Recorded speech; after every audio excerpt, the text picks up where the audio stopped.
Hello, I'm Leetris Rabinski.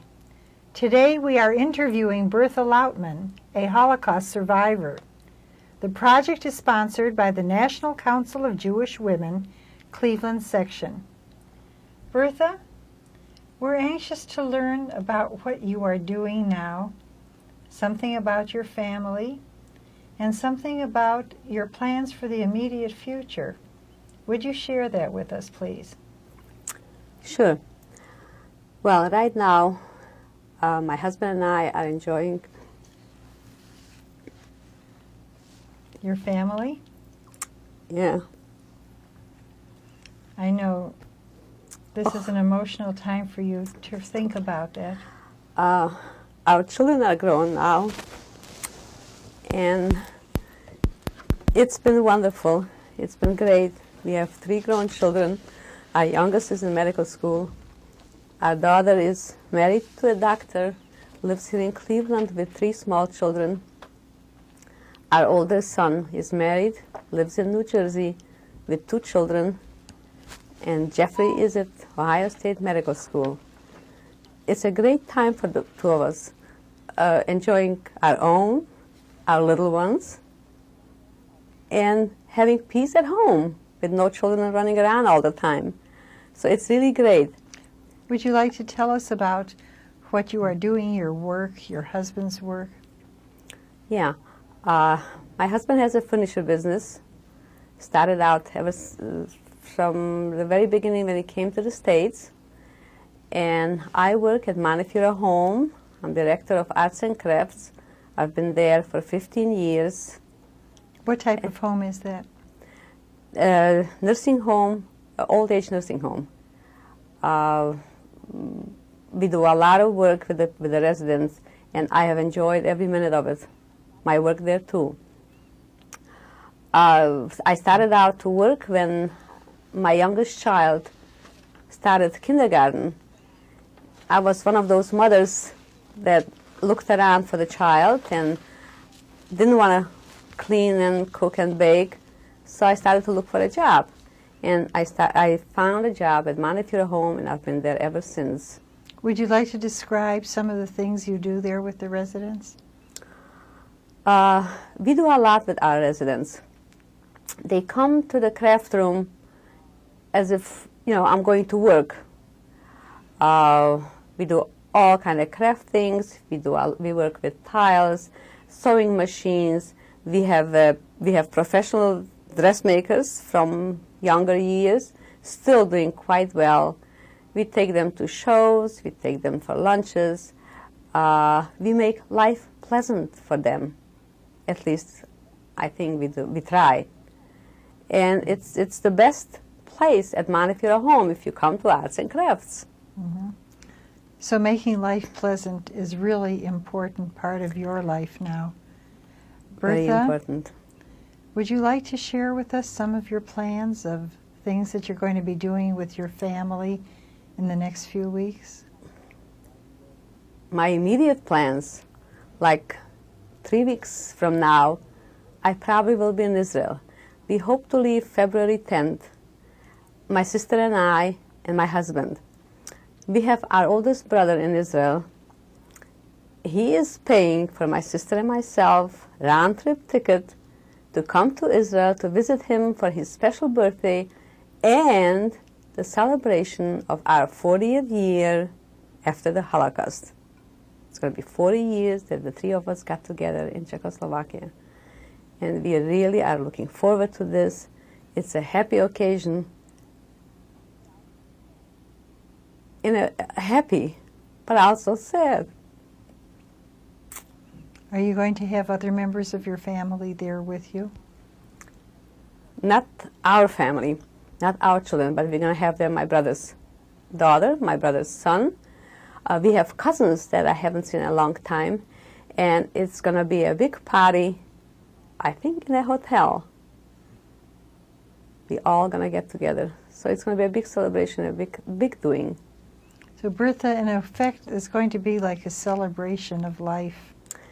Celebration of life is right, because whoever thought of life 40, since 42, when I was taken, let's say. Nobody Yes. thought of life.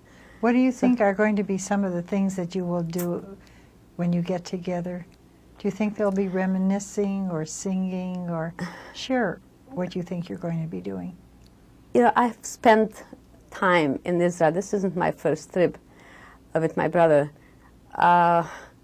We always do, especially on Shabbat, The Sabbath. the Sabbath.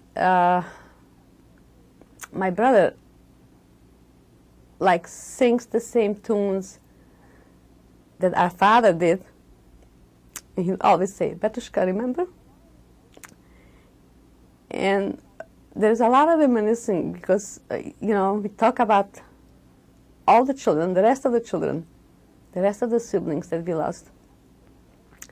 And he being the oldest, and he not only the oldest, but he being the one that took over when we got together after the Holocaust. So he is the one that tells us things about the family that my sister and I probably never heard at home. He keeps us informed all along, the families that we lost, the families that we have, the cousins. He's the head of the family.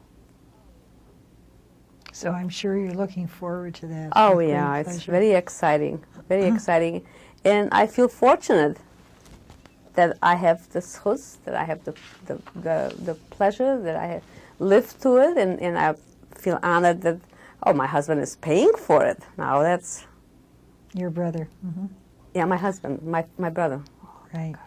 Bertha, now that you're telling us about your brother, perhaps you'll share with us some of your childhood memories of what took place. Where were you born? I was born in Czechoslovakia. Tell us about your family, what your maiden name was. My maiden name was Berkovic in Slovak. I could recall from my childhood, if I think back, as far as 3 years old when I almost drowned. That I remember. I remember the man that pulled me from the water. I remember the crib that my mother put me in. I remember the cake that I ate. I have the taste in my mouth. That's my first recollection of childhood. The next recollection that I have is my first day of school. Walking. We lived in Vyšná Pisana, and the school was in Nižná Pisana. It's about 2 kilometers, I think. And I had to walk, and I remember the first day of school. What was it like? It's cute. Cute. I remember mother walking me to school, holding on, coming back, exciting and talking about it. How was your day? The usual question. The next recollection that I have is going in the higher grades. I was a very good student. Another thing that I remember being a spoiled brat, that I remember too. Being, I was the fourth girl, and I was spoiled from my father especially. How did he spoil you? Oh, it was always Brandele, my Yiddish name. I was always hugged. I was always kissed. Somehow more so than mother. Your father more? Yeah. I guess it must have been a real father-daughter relationship. I don't know. My father had malaria from the First World War. And when he got an attack, so he always would call me, I should warm him up. And I would lay with my father. I remember this.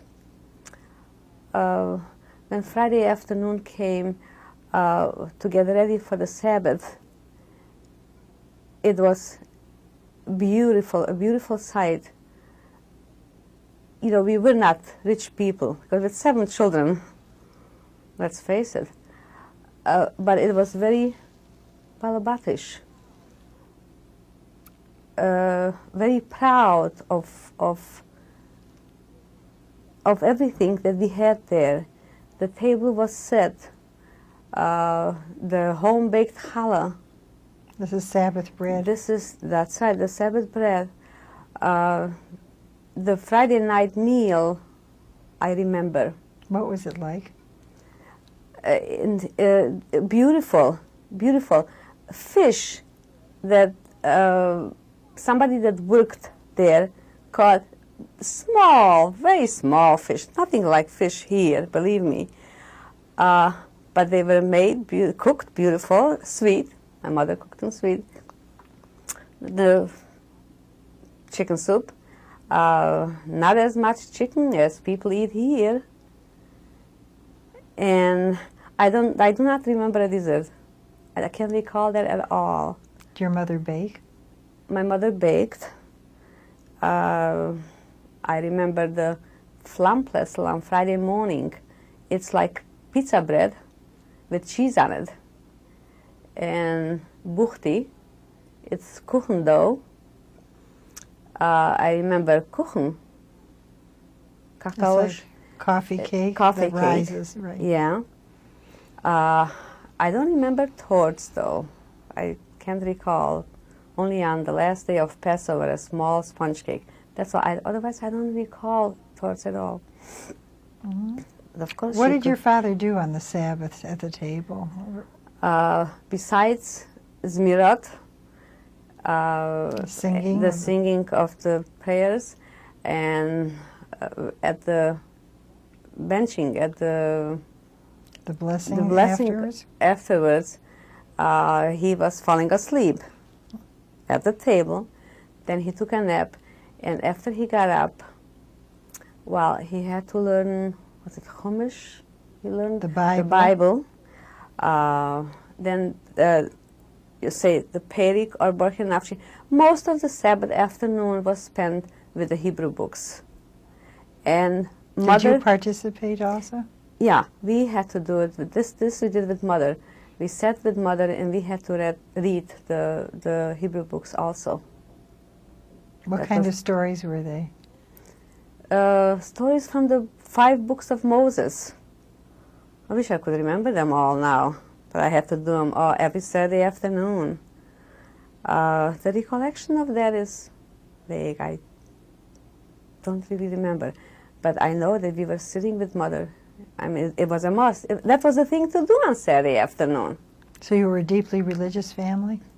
Very religious. My background is very religious.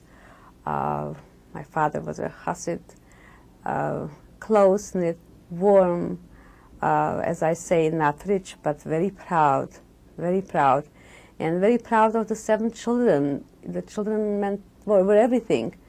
And I might say 7 beautiful children. Could you describe the range? How old was the youngest and how old was the oldest? The years, I have a terrible memory of years. I don't know. See, I don't remember much my oldest brother at home anyhow. And I don't remember much of my second oldest brother. Then I do remember Lily. I don't know the years of being born. I don't remember that at all. But there was Lily, a beautiful tall girl, then Magda, Fanny, my sister that I have here now, and myself and Hershey. That's the youngest brother? Yeah. The most beautiful. I think he was the most beautiful. But we were all 7 beautiful, healthy children. Grew up in a very close, very warm, in a very proud family. Do you remember any of the other holiday celebrations at your home? I recall one Seder on Passover, but somehow one only, where all 7 children were at the table.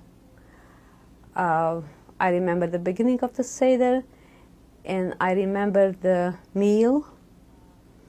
And after that, think Mother said for the little ones, it's time to go to bed. And our father stayed up with the two oldest boys, because they were in yeshivot, in Hebrew schools. So the boys stayed up with our father to finish up the Seder, and the little ones went to sleep. Was there anything? Nice memories of it. Was there anything special about preparations for the Passover holiday that you recall, either in your family or the area? Yeah, preparation for the Passover holidays was not easy. It wasn't as easy. I complained here about getting ready for Passover, such a big ordeal. Well, at home it was much worse. What was it that you had to do? The cleaning. Why was the house cleaned so carefully? The house had to be cleaned because of not having nowhere bread, because you're not allowed. And it was very carefully done, very carefully. And don't forget, with more children, and we didn't have as big houses as here. So it wasn't really easy for Mother. So everything had to be done like a couple of days before. Not here, you could start out to do closets a month ahead of time. And You actually did closets? Cleaning? Sure. I had to help. We all had to help. Mother couldn't do it herself. Did you turn the house topsy-turvy? Oh my God, yes, What of did course. you do? The beds, for most of the time, and the floors. I was very good in floors washing. I still am. Another thing that we had to do ourselves is bake the matzah. It wasn't like here that you go and you buy 10 pounds, 15 pounds of matzahs and you have it. At home, we had to do it ourselves. This is a picture that was taken, I don't remember how many years ago. I'm in it, my mother is in it. A few families got together, and a special day was selected. This is the Sunday that we're going to bake matzahs for each family. It's the unleavened bread. The unleavened bread, that's right. And I have my second oldest brother there. He was the one that made the dough. My mother is there. I would roll out matzahs, believe it or not, as a little girl on a stool, because I wasn't tall enough to reach the board. I was rolling. The thing about matzahs, it has to go fast. I think it's allowed 18 minutes. Of baking times? Yeah. Where did you bake this? In the oven. The oven was kashed, cleaned. We had the old-fashioned ovens. I don't know how to describe them, and I don't know if you know. The clay oven? Yeah. Was it indoor or out? Indoor. And boy, did Mother bake beautiful, delicious bread out of that oven. That was before Passover. Yeah, sure. But the matzahs were baked in that oven, and it went fast. That was a whole day for 4 or 5 families that had enough matzahs for the whole week. It looks like they're all together there. Most of the women, the older women, seem to have their heads covered. Would you explain why? Well, the heads are covered because of religion. Being that most of the women were very religious, and when you get married, you cover your head. Mm-hmm. My mother's hair was completely shaven. Her own hair was shaven? Her own hair was all shaven. These are my parents, my father and my mother. As you could see, my father, very religious, a pious Jew. Mother, her own hair is shaved completely, and she wears a wig. Beautiful person, beautiful people, both of them. How did you happen to have pictures since all of you suffered during the Holocaust? How were these pictures saved? When we went back after the Holocaust and we went back home, we had no birth certificates, we had nothing. Everything was destroyed there. One of the guys from Vyšná Písana had these pictures, and he told me that before our parents left, before they were taken to Poland, they left these pictures and asked the guy if anybody survives, if any of the children come back, please give them the pictures. And this is how we have these small pictures, and I had them enlarged for my brother and for my sister. We have a family picture that was saved for us, and a few more. But that was our parents' idea, as if they knew that they'll never come back, and if anybody does survive, that we should at least have a picture of them. It's amazing. Bertha, what did your father do? My father worked in a lumber yard. Was he able to make a living for the family through that? Yeah. I say that we were not rich, but we were not.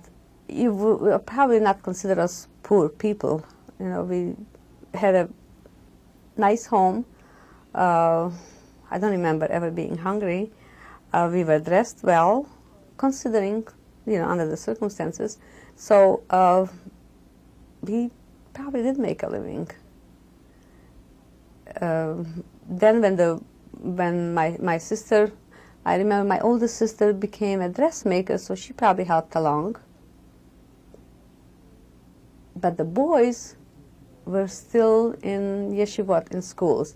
That was a very important thing for my father. You know, the boys had to go to yeshivot, to the Hebrew schools, and to learn. So Lily was the one that helped along. I don't remember then about Magda. Mm-hmm. I mean, that was. Can you tell us something about your school? Do you recall the type of subjects you learned? And did you have religious education as well? My religious education was, we had a teacher at home. That was a must. If you had 4 girls like we were, you had a Hebrew teacher at home. He lived with us, and the girls, we were not as educated in Hebrew as, let's say, my children are. For us, it was very important to know the prayers, to know how to read in Hebrew, and the daily. And I was very good at it. I still am. I was taught everything by heart, and it came in very handy when I got to Auschwitz, till I got a prayer book. I always said it by heart. So that was my Hebrew education. I don't remember for how many years we had that teacher. My secular education, I had 5 years of elementary in Nizhna Pisana, which was in Russian. And in the afternoon, I took Slovak and German. That's why you're so fluent in so many languages. Yeah, and Polish I learned the same way as I learned Slovak or Yiddish, for instance, because we had Polish people that worked in the lumber yard, so I learned from them. So I started out with quite a few languages right there and then. And where did you learn your Hungarian? Oh, my Hungarian I picked up in 1944 when the Hungarian people came to Auschwitz. And whatever I know, I picked it up in Auschwitz. So you're fluent in about 7 languages. Yeah, I'm pretty good. Yeah. Then after my 5 years elementary, I went to Svidnik, to Bürgerschule, Meszczanka. That's better than I don't know what you would call it here, high school or junior high maybe. There was Slovak, and I took Russian and German in the afternoon. So I had about 4 years of German, more than 4 years of German, and Russian. But Russian wasn't the same Russian as you hear, you know, nowadays. It was Maloruski. It's a different dialect. I have a little bit of a problem with Russian. When I went back, I couldn't really do it as well as I did with other languages, but I'm still all right. Bertha, do you remember any of the games or entertainments of your childhood? Games. One game that really stands out in my mind is dominoes. We played dominoes all the time. And in the summertime, hopscotch. Believe it or not, that was a good game. Other than that, somehow I don't recall toys. I don't recall dolls. But I don't recall being a bored childhood neither. So I don't know what we did for the rest of the time. Probably played dominoes, you know. I still do. I still like dominoes. It brings back memories. And we talk about it. If I talk with my sister, so, hey, what did we do at home? What did we play? So dominoes. What else? Was a good game. Did you have many friends during your childhood, or were you content to be with family most of the time? No, How did you spend your leisure time? I had friends. We were always involved but where we lived a little bit out from the little town, so we had to make dates and get together. So it wasn't as easy as here, you know, you go on the phone and call your friend and get together. It wasn't that easy. But we had friends from school that we kept all along, all through the years in Nižna Pisana. And then in Svidnik, it was, you know, with the friends from Svidnik, I went to Auschwitz. Because in Svidnik, I lived there a whole week, and I went home only for Shabbat, for Sabbath. For the weekend, we went home. And that's another good feeling that I have about coming home for the Sabbath on Friday afternoon. And, oh, it was such a big thing because I came home from school. It was a pleasant memory, very pleasant. How did you travel back and forth to this little school Oh, we town? walked a lot. You were? We walked a lot, of course. And if not from Svidnik, well, from Kapišova, there were kids from Kapišova that went to school with me in Svidnik. And the father was the director of the lumber yard in Kapišova, okay? And his son was like a boyfriend to me. And so he would send a horse and wagon to bring his son home for the weekend. So I came along to Kapišova. From Kapišova to Pisana to my home, you know, they delivered the wood from Pisana to Kapišova on wagons. I have a picture of that too, but I didn't bring it along. I don't know how to describe it otherwise. So the wagons would be brought from Kapišova to Pisana, and I would come home on these wagons. It wasn't the most comfortable transportation, but hey, it brought me home. And as I say, it was beautiful to come home for the weekend. Beautiful. And Sunday morning, we went back. So my mother, you know, the food was very important, okay? The children, it was Magda and me, the two of us. Sauerkraut. To this day, I love sauerkraut with mashed potatoes. Can't eat them here. Her special dish for us before we went back to school, to make a sauerkraut with mashed potatoes and pack the bundles and go back to school. In Svidnik, the school was very pleasant, especially our second year, my second year in Svidnik. I was a very good student. I was honored. And what type of subjects did you take? Do you recall some of them? Počty, angličtinu, that's math, Slovenčinu is Slovak, history, chemistry. Yeah, it was a very good school. You don't ask me what I remember from it now, but I was a good student at the time. So the second year was my best, with a lot of good friends, and we had good times. In the evening, we would get together in the bodega. Bodega is where you buy your ice cream. Steinerneni, the lady owner of the bodega, she baked home-baked cheesecakes, the most delicious. And we had credit there. We also had credit in the bakery for 10 o'clock Josend, Olofrand. It's a snack, 10 o'clock snack. Was like very recess here? Like recess here. It was very important. So we would go to the bakery and get a horn and chocolate milk. And who paid this? Well, our parents. but if we didn't have money on us, so it was credit, you know. So it was very good. It was very good. Then, the third year, that's when it all started out. I'd like to ask you just a little bit more about the background, your early memories. Was this an all-Jewish town, or did you have non-Jewish people live there?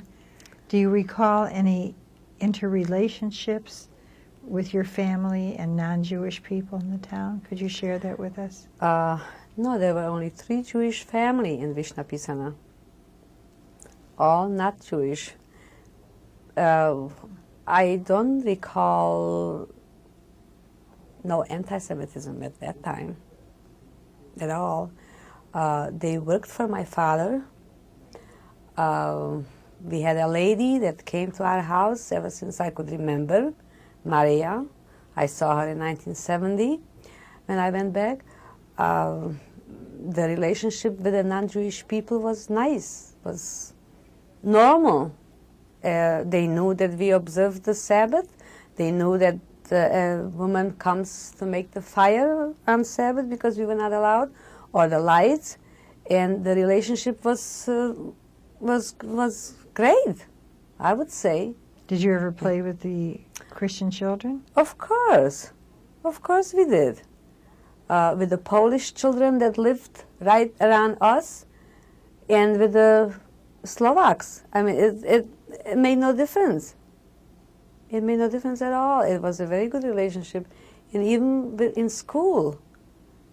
I have non-Jewish friends. I visited them in 1970, and I went back to Czechoslovakia.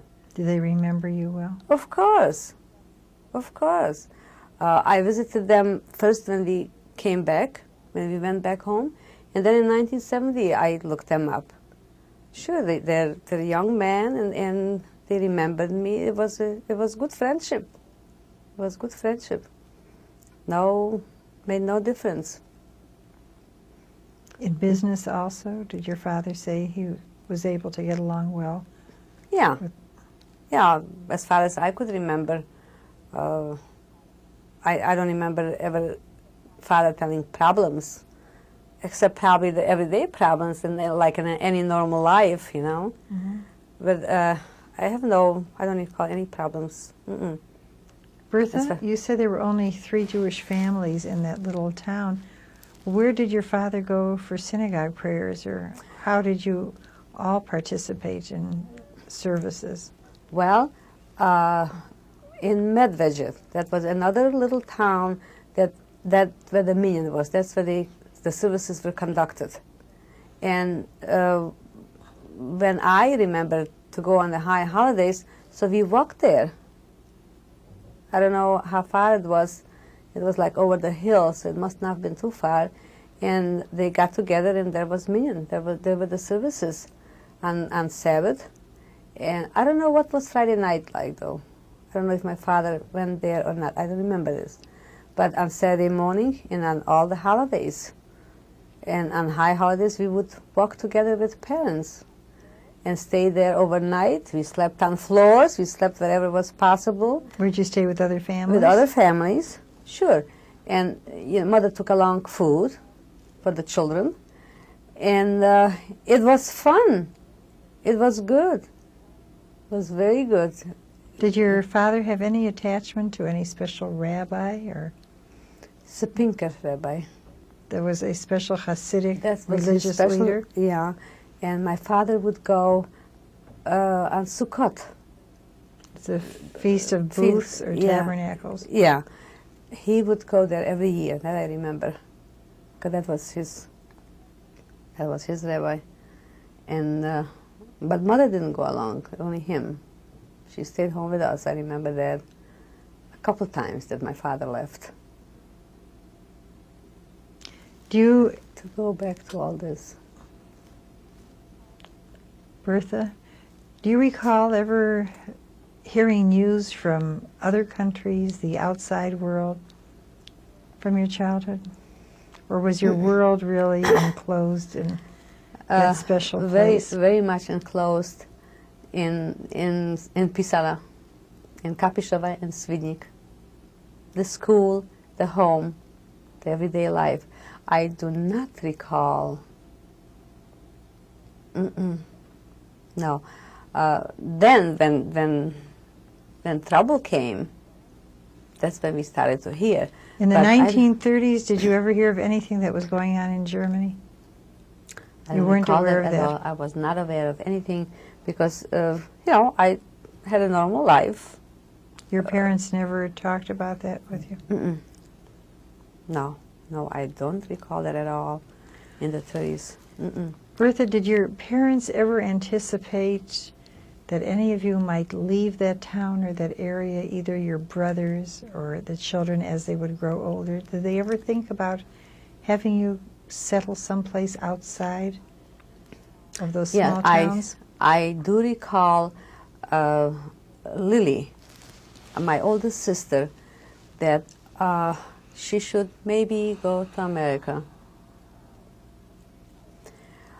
I think my parents had here some relatives, but they were not successful to get an affidavit for her. And another thing that I recall is that my father said, being very religious, that in America, everything is treif. Even the stones are treif. That means not kosher. Not kosher.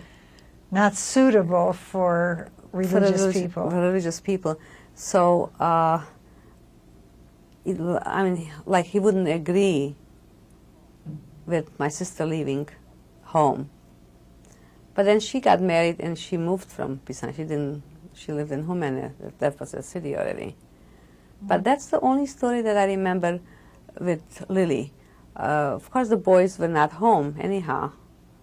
The boys were in the Hebrew schools. What were your own dreams, Bertha? What did you think about? Boyfriends at the time, yeah. My own, that's all. I don't think so I had anything there. I can't recall. I had boyfriends and I had a good time in school.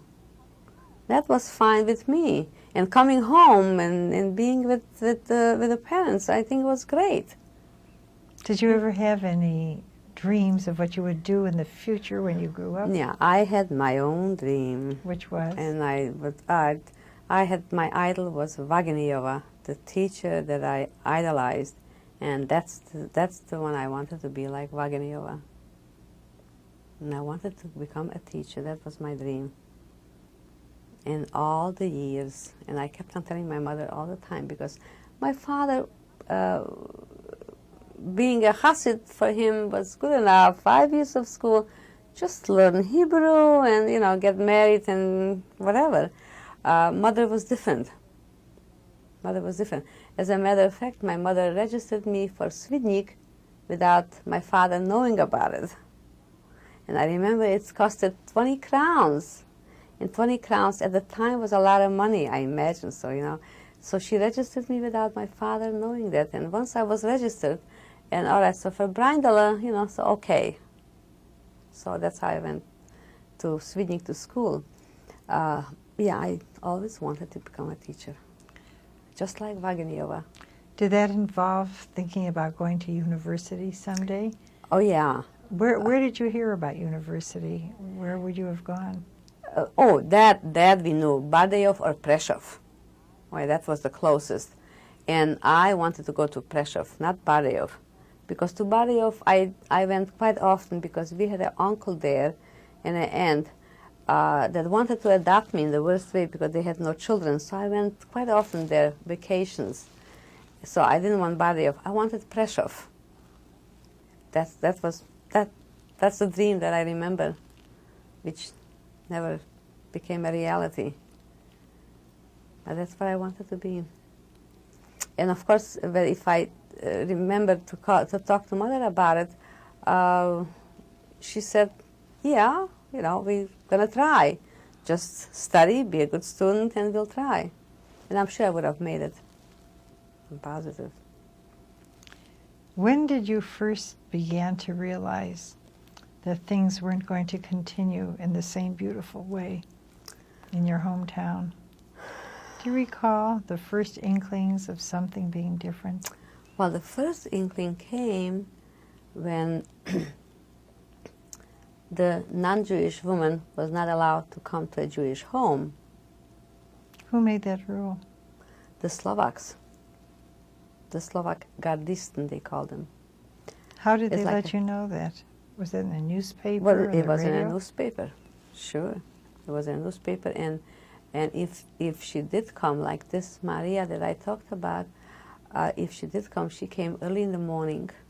Nobody should see her, just to make the fire for us, especially in the winter time. The next thing was in school. My third year in Svidnik, we were not tested, and we were given the worst grades. And I didn't even finish my third year. That's when my first recollection of the coming of the Nazis. How did your But- teachers treat you? Not nice Do you at recall all. any specific incidents? They would hit us. We were not allowed to say anything in the classes. They didn't call upon you They to didn't respond? call upon us at all. When the report cards came, we just got the worst grades automatically, without being tested, without being called on, without being anything. Then I remember making the yellow bands in school. We had to do Yellow it bands for what? we started out with yellow bands on our arms, the sign of being Jewish, and then the Star of David. I also recall making Hakenkreuz in school. Swastikas? That's right. That's right. And that was the end of our schooling. We had to leave. How did you feel about making those yellow bands? Did you think of leaving the place, or did you feel you had to stay? Do you recall any of your feelings about this? What I recall is that I couldn't understand what this is all about. At that time, I didn't know what it was all about. What did your parents think when you told them? You know, with having a religious father, so he always said, "Oh, God is going to help us." That was my father saying, "God is going to help us." My mother was more troubled. My mother was more realistic about it. And what I could remember is she said that who knows what problems and what troubles is waiting for us. Do you recall neighbors ever getting together to talk about this, or did you talk about it with your friends? No. Making stars? Or But with the Jewish girls, yes. With the Jewish girls in school, what this is all about, we talked about it, but I don't think so we realized. you I had don't- nothing in mind about what may be in store? No, no. At least I can't recall these things. It wasn't good. We knew that because we knew that we cannot continue school. They don't want us. They threw us out. And so we knew that something is coming. So that must have been probably 1939, I think, when Czechoslovakia fell apart. And that's when we had to stop school. 38 was the appeasement, and you said you were in school about yeah, 39. Yeah, I think. I don't know if I'm correct about the years, really. And That's close. Yeah, and from 39 or 40, maybe 40, to 42, when I was taken to Auschwitz, I think I was just home. Do you recall the non-Jewish neighbors, the Christian neighbors, during the beginning of this upheaval? Was there any change in your relationship with them? Do you recall anything? Well, there was a big change because even the ones that were nice were afraid to have anything to do with us. So they stayed away. They stayed away from us. The biggest problem was the Sabbath, the woman for the Sabbath. Otherwise, we had very little contact with them, except at work with my father, because my father's work continued, and the work for the man. But with us at home, they wouldn't come around. Well, they were afraid, because I suppose the police was everywhere, so they were afraid to come around. Bertha, did your parents ever think of leaving or going someplace, that things might get worse? Did you talk about that? I don't think so. I only remember once we moved from Vyšná Pisana to Kapišova, and I remember it because it was high holidays in between, and I can't recall why. The only thing that I could think of is because we lived only 4 kilometers from the Polish border, and in Poland, you know, they had the troubles, so they started 38 or 39, and we would see Polish Jews running and going to Hungary. So we moved from Pisana to Kapišova just to be safe, not to be so close to the Polish border. But then I recall that we moved back to Pisana, because when I was taken from Pisana. So, and I don't recall how long we lived in Kapišova.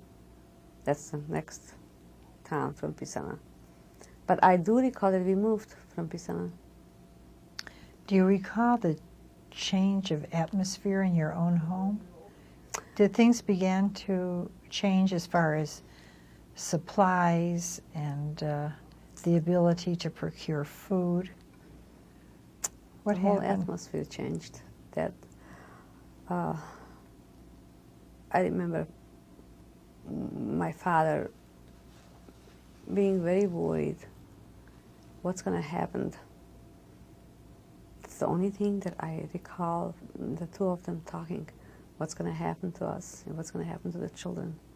What's going to happen with the Welt, with the world?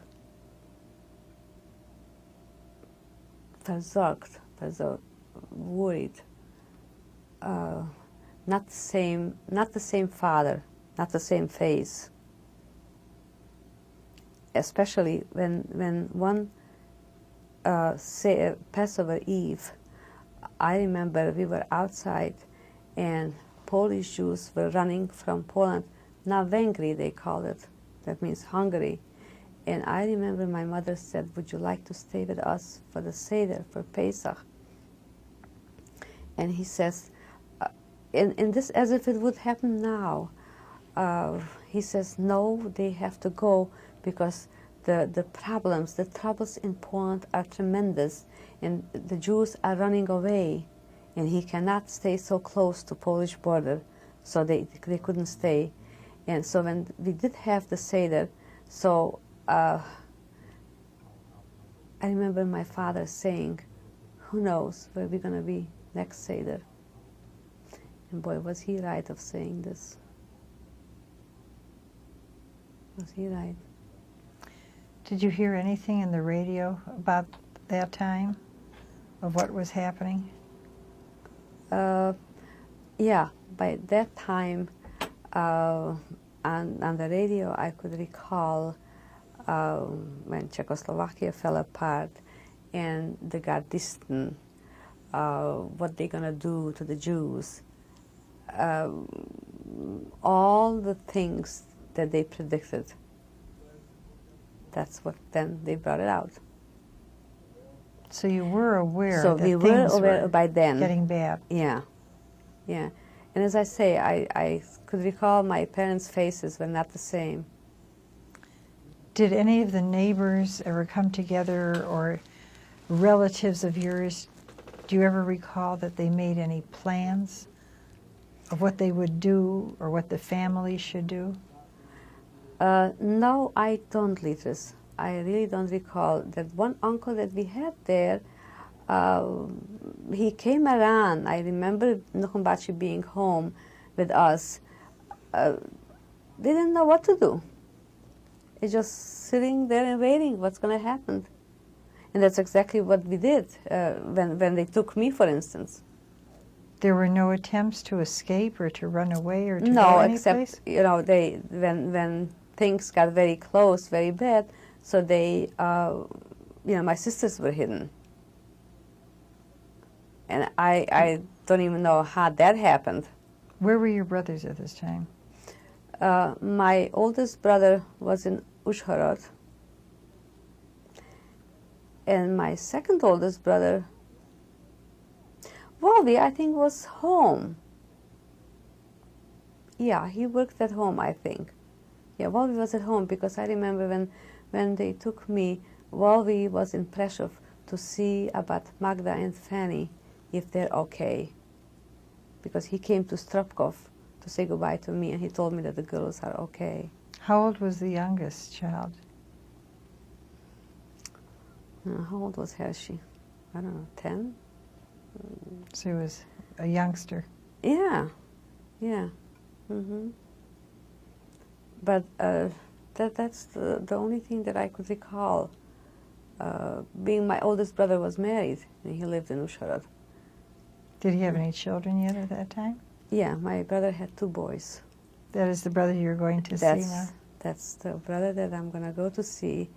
And I found his wife's and his children's luggage in Auschwitz, and they were taken. Bertha, we're going to stop for a moment, and we'll come back very shortly to continue with your story.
This is Beatrice Rybinski. We are interviewing Bertha Lautman, a Holocaust survivor. The project is sponsored by the National Council of Jewish Women, Cleveland section. This is part 2. Bertha, you were taking us into 1942 already, when 2 of your sisters were away from home. Can you tell us what happened when the Nazis first came into town then? Yes. In March 1942, a law came out that they will take girls to work. It said to work in Slovakia. Girls age of 16. My oldest sister was married, Lily, so that they didn't take married girls at the time. My sister Magda and Fanny were hidden. They were not at home. Somehow, I don't know how it happened that my parents had the foresight, but they sent the girls away. They were in Prešov. When my parents got a message from Kapišova that the police is coming for the girls, my mother hid me. Well, it's only she pushed me away. She put me to the neighbor's house. And when the police came, they didn't find the girls. My sister's at home, so they wanted to take the father. So my mother came, got me, and that's when my deportation starts out. She wanted to spare your My father from leaving. Yeah. So. Do you recall what happened exactly at that time? Yeah, I remember that quite well. When we started to pack, I was born with, I think they call it cowl. It's a skin on a baby's head. The midwife took this off from my head, and it's supposed to be luck. It's a lucky baby, and it's kept by the parents till the girl gets married, or a boy. It happened to be me, and when you go under the chuppah, the marriage canopy. Yeah, it's you put it on under your veil, and that is supposed to be luck. So when my parents started to pack me, I asked for that. And so my father, I remember, answered, we're not going to give it to you now, but you're going to write, and we're going to mail it to you. The next thing I recall is being from religious parents. My father blessed me. I remember the stool I was sitting on. I remember his hands over my head. I have them all the time over my head, and I'm so glad that I walk around with it.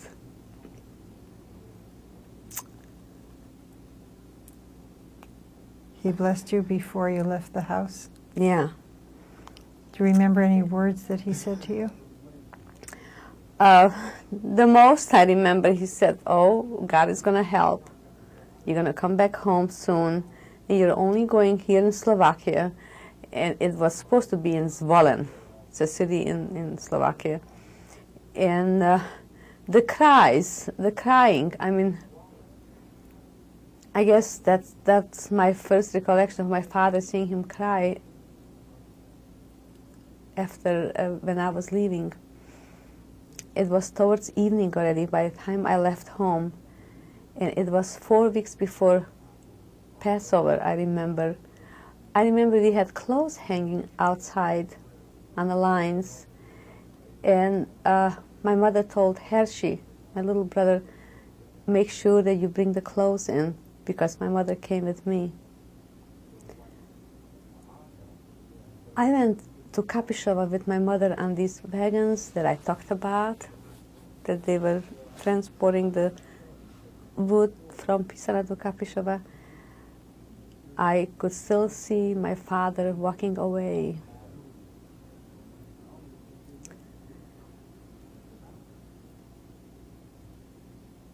I remember it very well.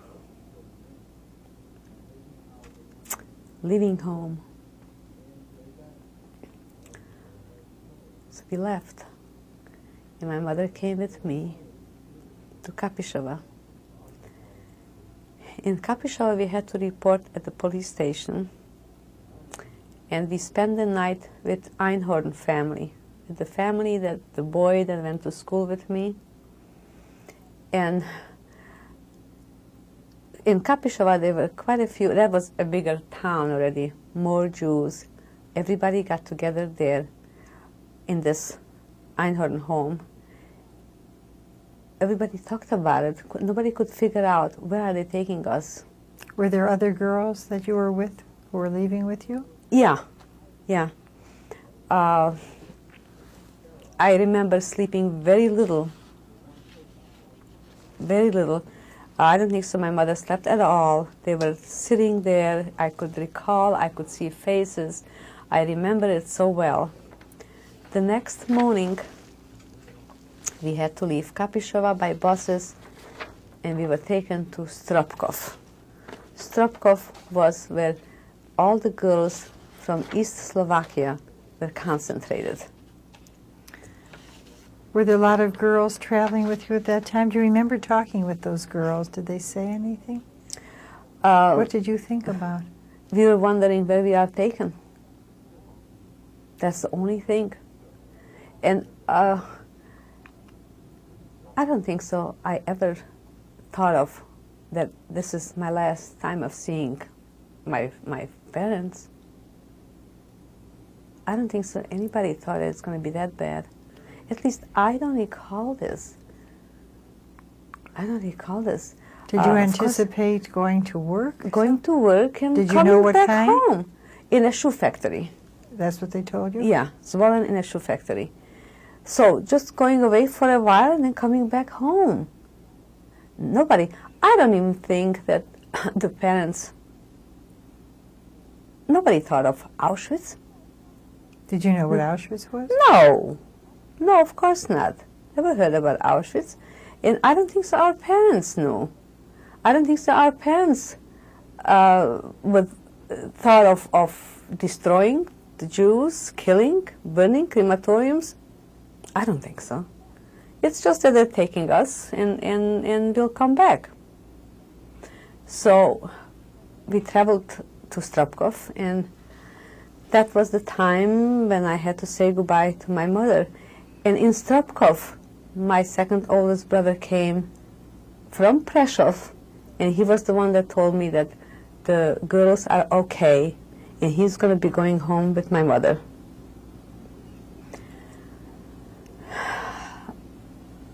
I was a very little girl, and especially being the youngest and not grown up like girls are here at that age. So, but as soon as I didn't see my mother, I grew up instantly. I became very independent, very grown up. I remember mother walking away from the bus. She probably aged 10 years from one night to the next. Well, we said goodbye. And I said goodbye to my brother. And we left. We were taken from Stropkov to Poprad. Poprad was the city where all the girls were concentrated from all Slovakia, east and west. We stayed there, I think, overnight in Poprad. And the next day, we were put in these cattle wagons, packed like sardines. Whenever I think of it, I can understand how we survived the trip to Auschwitz. We traveled, I think it's 2 days and 3 nights, or 3 nights and 2 days, I can't recall for sure. The train would stop at certain stations, and if there were any people on the station, we would kind of try through the windows, to the small windows, holler, scream, yell, asking. People didn't know. Close before Auschwitz, on one station, it was mentioned Oswiecim. But of course, we didn't know what Oswiecim was, what Oswiecim meant. Oswiecim meant Auschwitz. When we arrived. In the cattle wagon? In the cattle wagon. Were they all the girls from your area, or were there any other people with you? Other girls also, but just young girls. Young girls, and there were girls with me that my mother asked they should take care of me because I was a little girl there. And so we all kind of stuck together. We made a clique and stayed together. We stayed together in Auschwitz also. So we arrived in Auschwitz. Now, I went back 3 times. Somehow I cannot recall the station, and I cannot recall the distance from the station to the camp. But we arrived to Auschwitz March 23rd, 1942. The train stopped and the doors opened. SS men with huge German Shepherd dogs. And the only thing we heard is los, mach schnell, which means hurry up, make it fast. We got out from the trains, stand in line. Our belongings didn't matter if we took it along or not, but of course everybody tried to take it along. And we marched up to the camp. I don't recall how long it took to walk up to the camp either. Do those guards accompany you? The guards accompanied us with the dogs. Those dogs were so well trained. To this day, I'm afraid of dogs. When we got to the camp with the sign Arbeit macht frei, didn't know what was going on. I mean, if I think back, because I have no idea what I thought this is. When you saw work makes you free, what did you think then? You think it was a work camp? Yeah, just work. But it wasn't in Slovakia anymore, see? That was kind of confusing because work, all right, but it wasn't in Slovakia. And SS. So they took us to the left and told us to get undressed. Was this outside or inside? Outside. Was it cold? March. Europe is very cold. Very cold. So being a young girl and to get undressed in front of men wasn't the most comfortable thing. So we started to take off just piece by piece. But of course, we had to get undressed all the way. And they took us inside a barrack, and they had 3 tubs of water.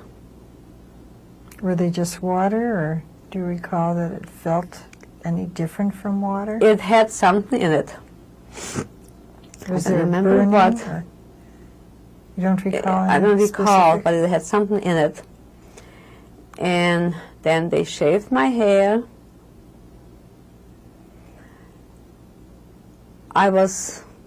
The first 50 were internally checked, and I was between the first 50. Our numbers tattooed. My number is 1048. I was never referred to my name in all the years in camp. It was always 1048. 1048. We got our camp clothes. What was that like? Blue stripes, pants, and no, pardon me, I think it was a dress for the girls, and a small blue checked towel that we used for our head.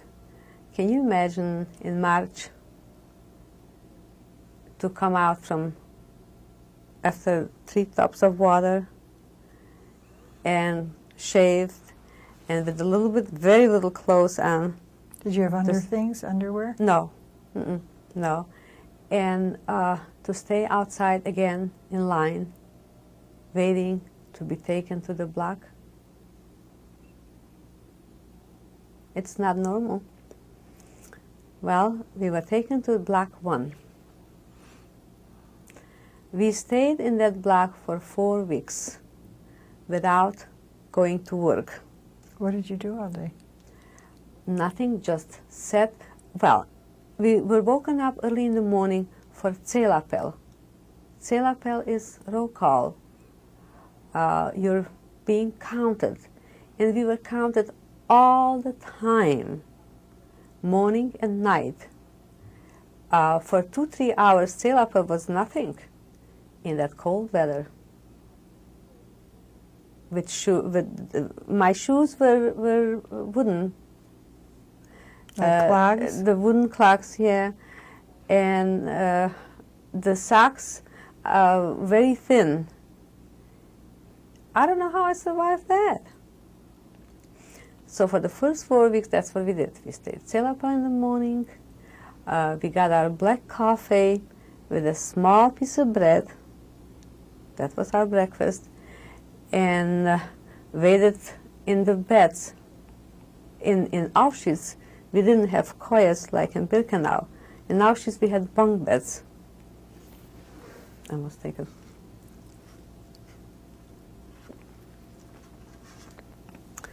We sat and we talked about home.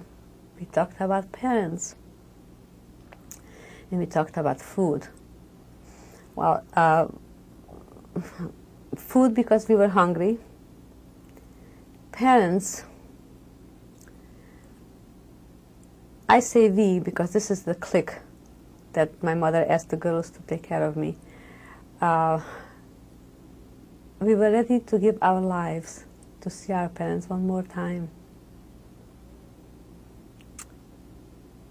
I'm still ready.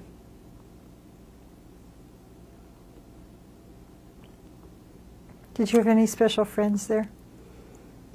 Oh yeah, I had Regina Hertova, I had Peslu Steiner. She's on that picture where we baked the matzahs. I remember when they took her to the crematorium. She was very sick. I had Relly Steiner. A lot of these girls that we went to school with. Regina Dajčová, sure, of course, a lot of them. Or I had Ruzhana Kleiman, for instance, that I am still in touch with, that I still correspond with. We came to Auschwitz together. We went through a lot together.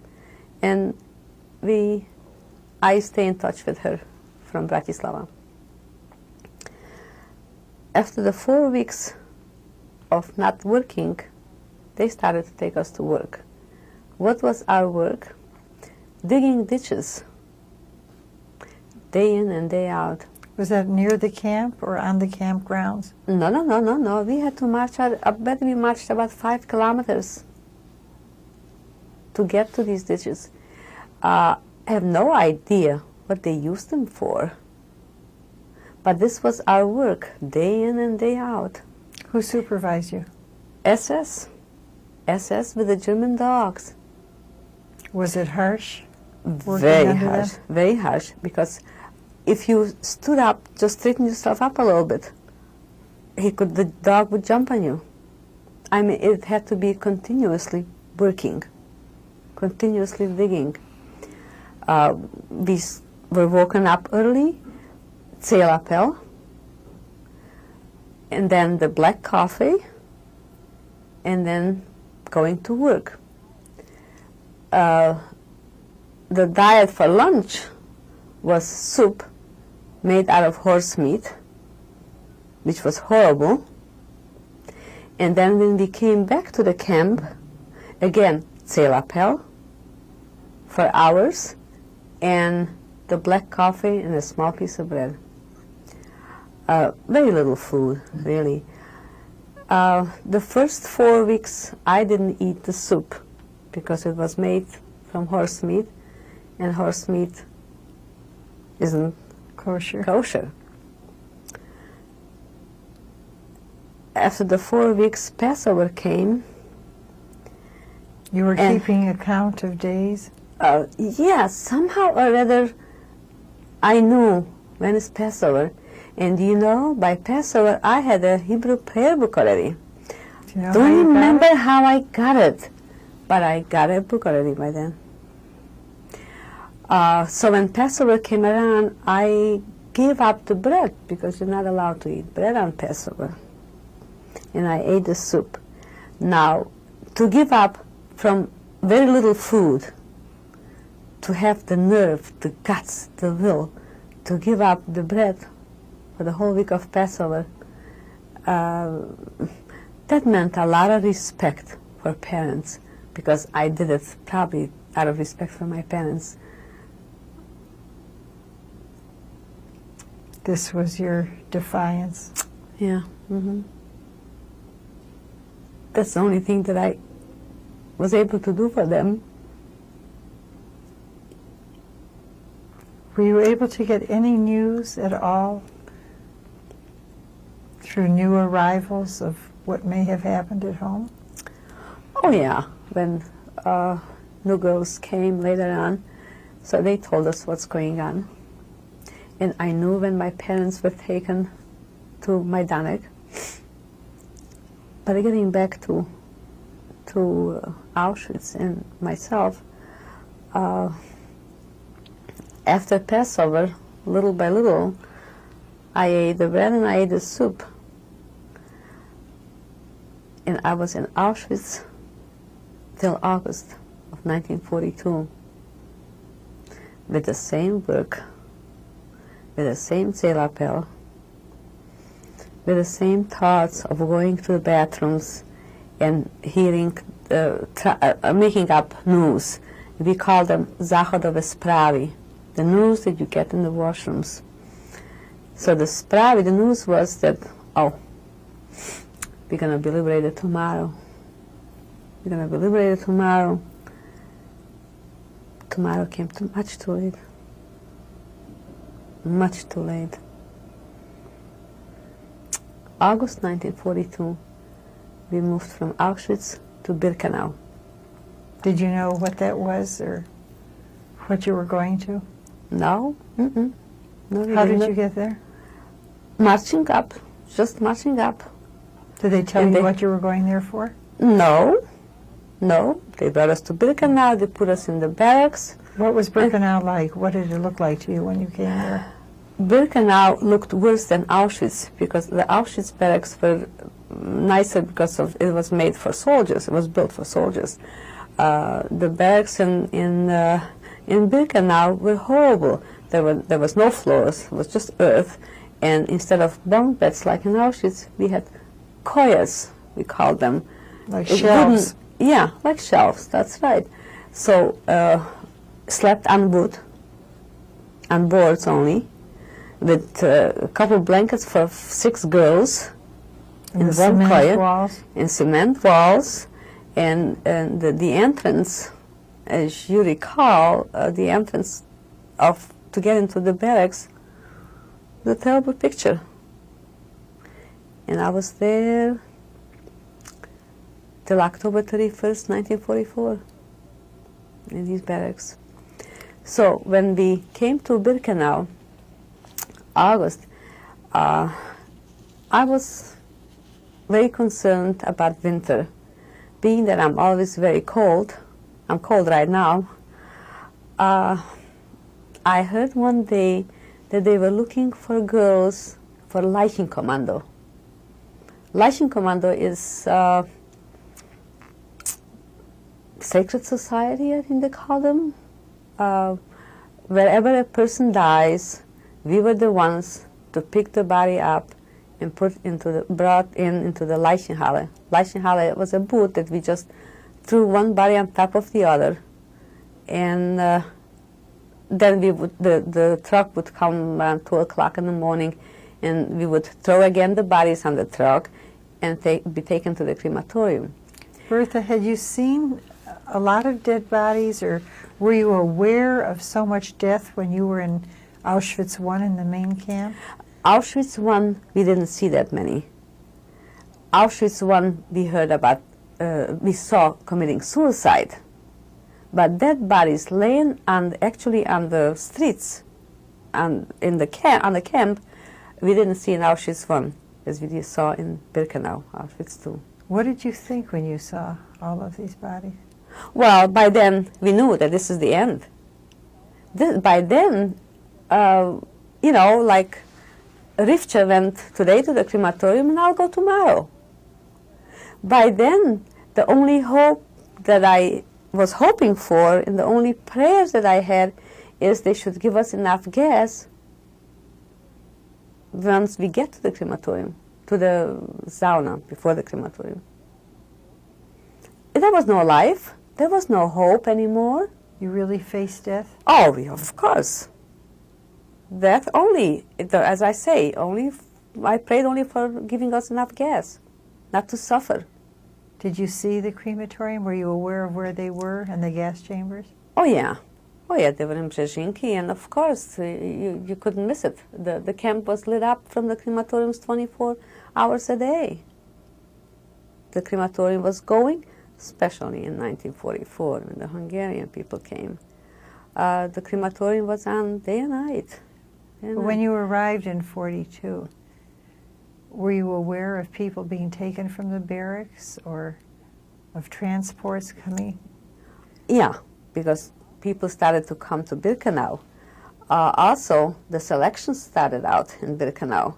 So we were aware of killings. We were aware by then of the crematoriums. What were the selections like?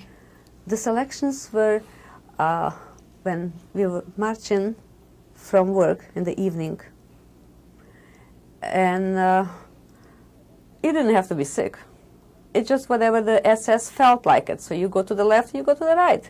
Those were the selections. Most of the time the biggest selections they made was on holidays, Jewish holidays. One I recall was, I think, Yom Kippur. We stayed in the Leichenhalle. I was in Leichenkommando already by then. We were in the Leichenhalle all day. And that was the biggest selection of Birkenau, where from 18,000 of the first transport from Slovakia, young girls, we were left about 300. That was the biggest selection. They took all those girls? All.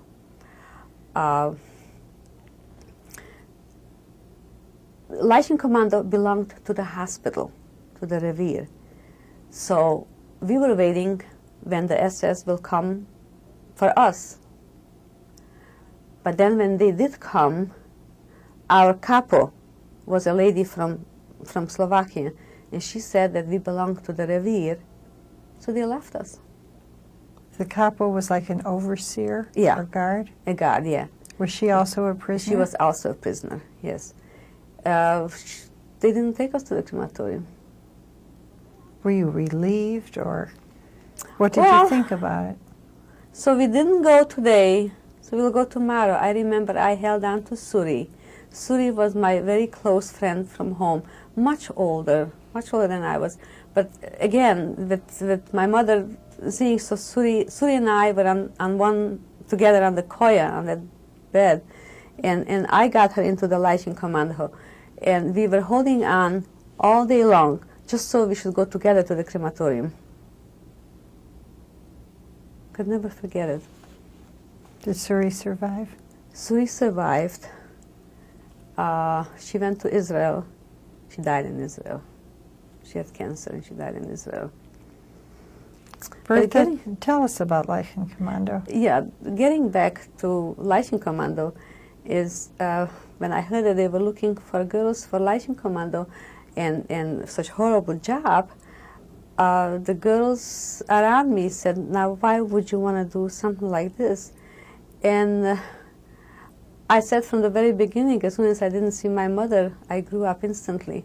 I was very independent, and I figured it didn't make no difference what kind of job I would do, as long as I wouldn't have to march out, because I was afraid for the winter. And I was lucky enough to get that job in Leichenkommando. And I think that was the best work in Auschwitz. I didn't have to stay Celapel. And we got a double portion of the food. Not to stand Celapel, that was a big thing already. In the cold weather in the morning. cold weather. And a double portion of the food was great. And believe it or not, we had an SS doctor that was very nice to us. Once in a while, he would open up the water for us to wash our hands too. And then later on, I remember he gave us gloves. So when we would have to pick up a body, we had gloves. He was an SS doctor. why was he so good to me? I think because he was in love with a Slovak lady doctor. And the lady doctor worked in so-called hospital.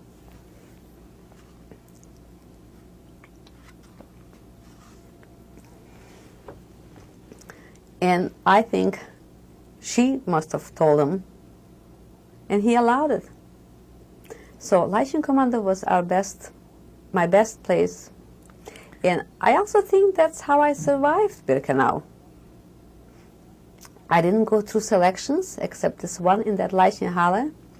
And then I went through another selection after Leichem Commando already. But I wasn't too worried about it because I had this Slovak lady doctor behind me. I was like her pet, the little girl with the lady doctor and the SS doctor in love with her. So I wasn't too worried that I'd be taken to the crematorium. And I wasn't. I went through the selection, but I wasn't. Bertha, how did you feel when you had to take those bodies and pile them on the trucks in the morning? Did you ever look at some of those bodies? Do you recall any kind of feelings that you may have had?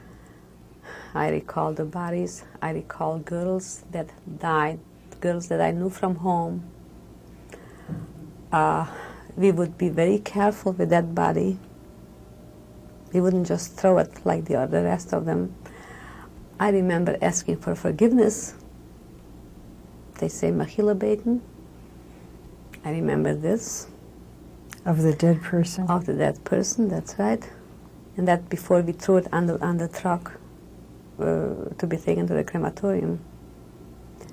I also recall to remember, I figured, oh, whatever the date is now, just in case if I do survive, and if any families would survive of that particular girl, I should be able to tell them when to observe yahrzeit. That's the anniversary of death. Of death.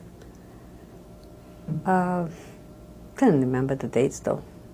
But you remember some of your girlfriends? Of course I do. Of course I do.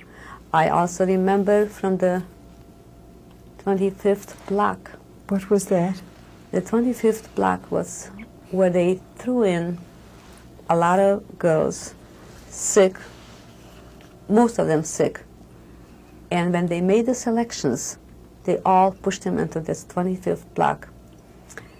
And I remember Sam Wall's sister.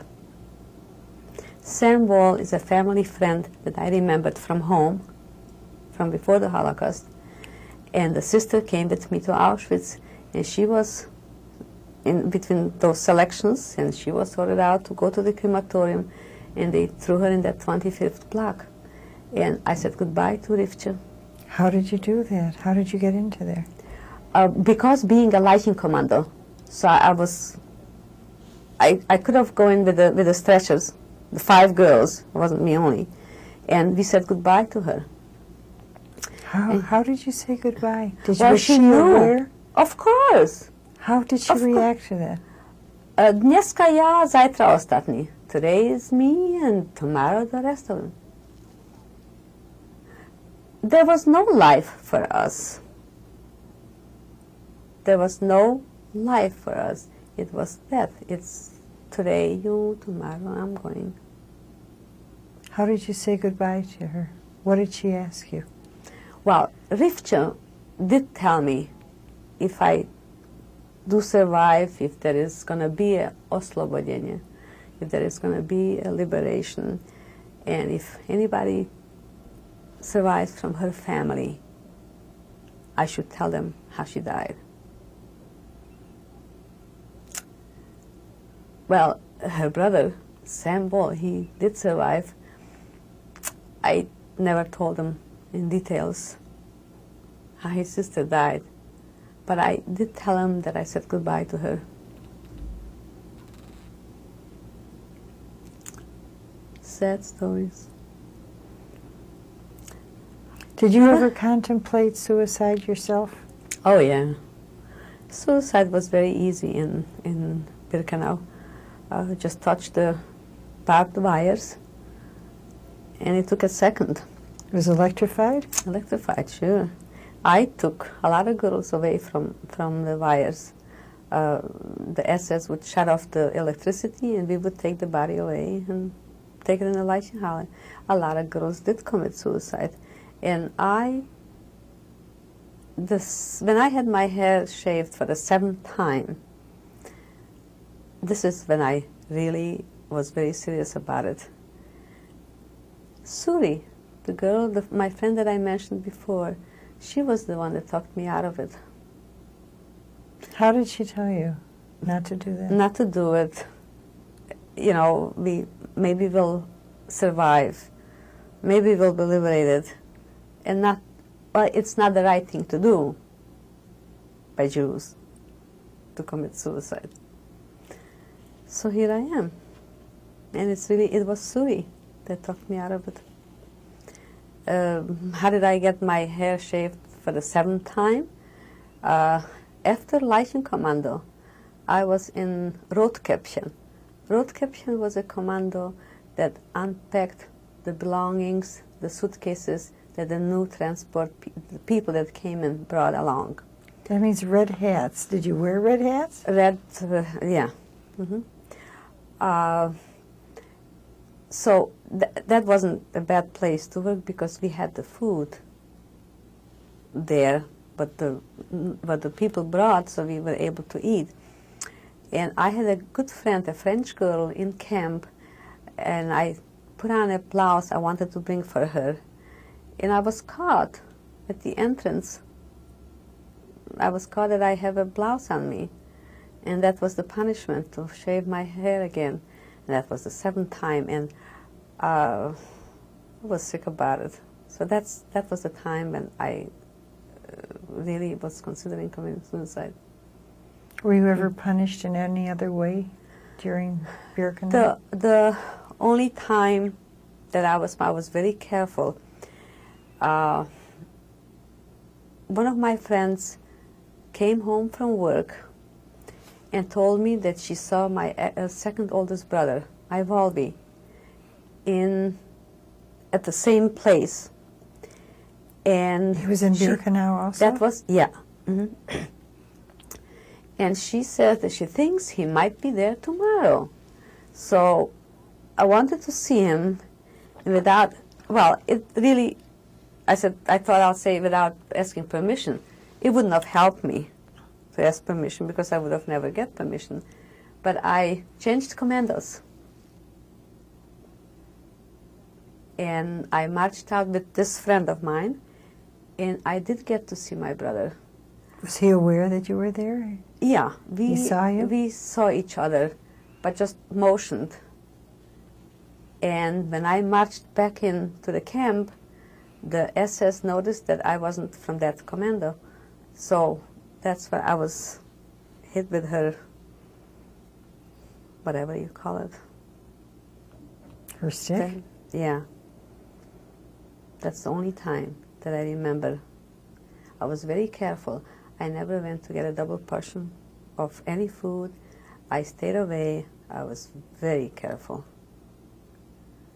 But it was worth it to me to see my brother.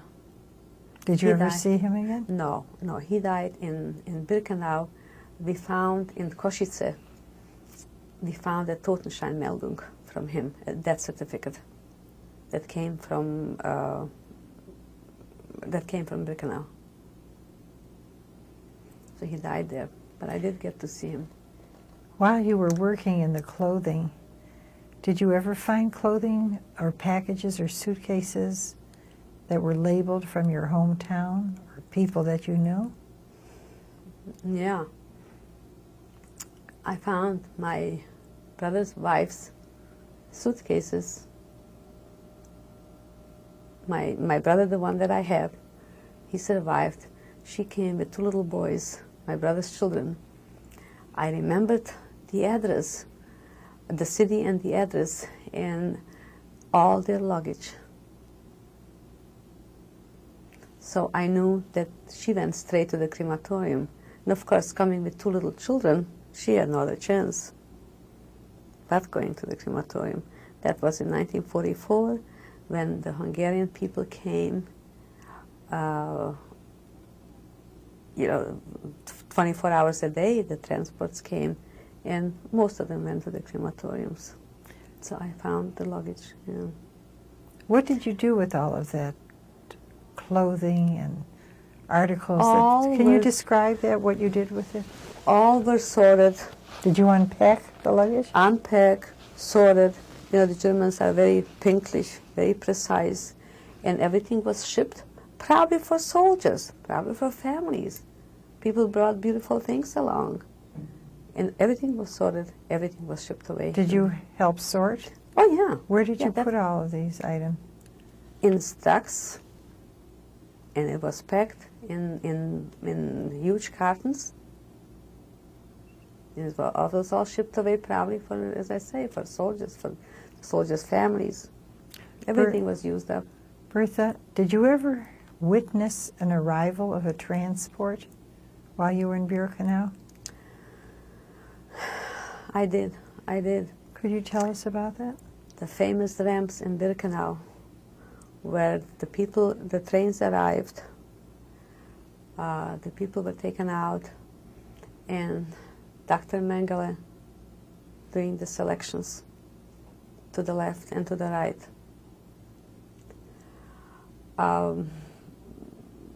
To the right was to the crematorium, to the left to the camp. If I face Mengele, yeah. Very few to the camp. All were marching up, and we were able to see this through the barbed wires because it wasn't far from the camps. The camps and the ramps were very close by, and we saw all this. A lot of times the Sonderkommando were the men that worked in the crematorium, would tell a mother to leave the child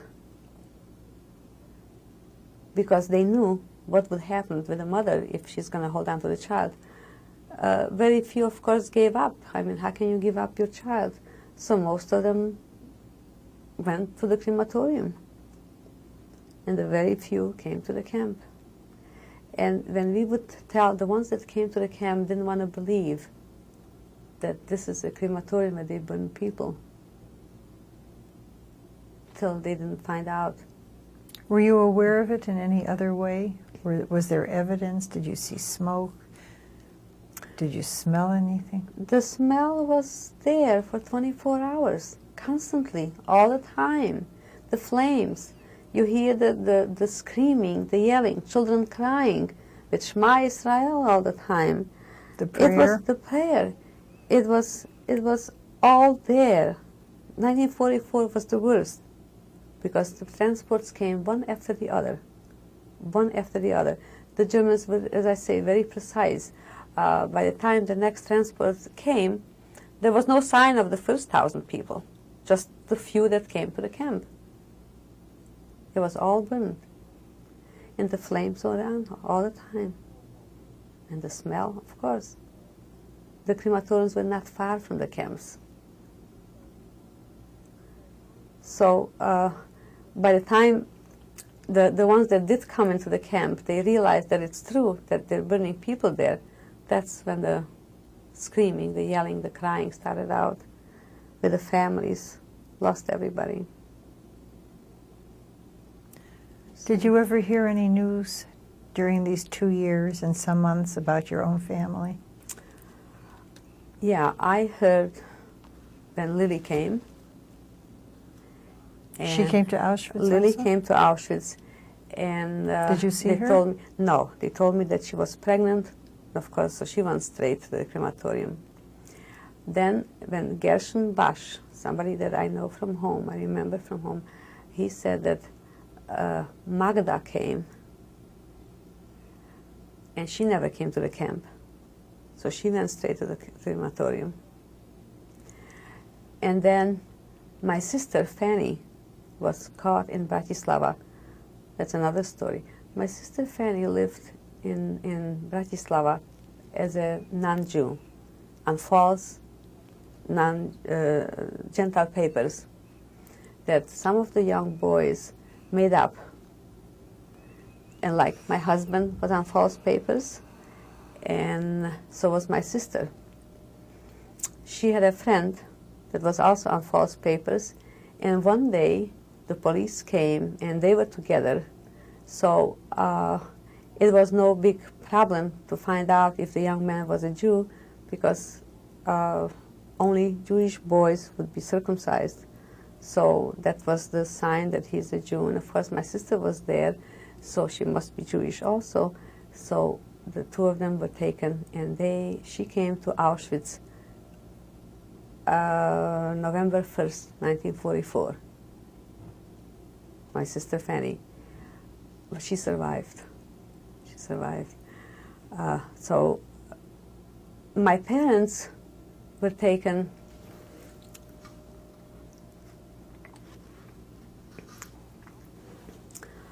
I was taken 4 weeks before Passover, and my parents were taken on Shavuos. That makes it 4 weeks and... Almost 3 months later. Yeah.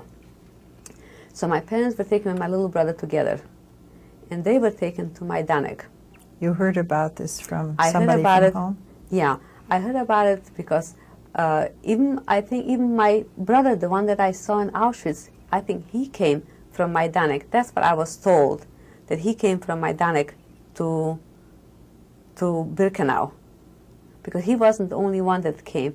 More boys came that we knew from home. So, and my parents, when we were able to talk to another young man that came from Majdanek, Shabbat, he said that my parents were working in the kitchen and my little brother was with them. That was 42. Yeah, that was 1942.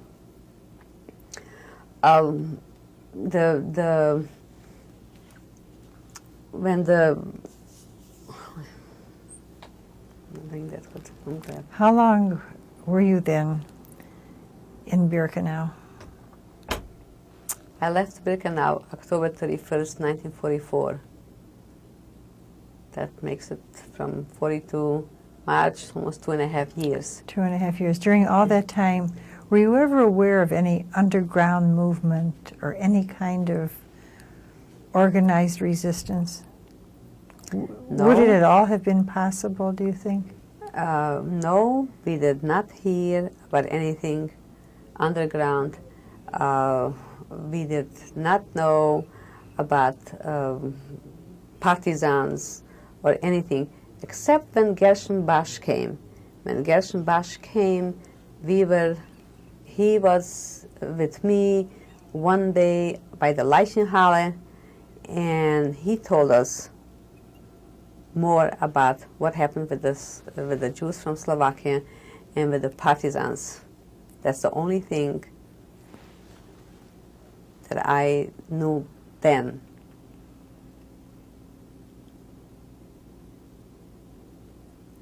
Right?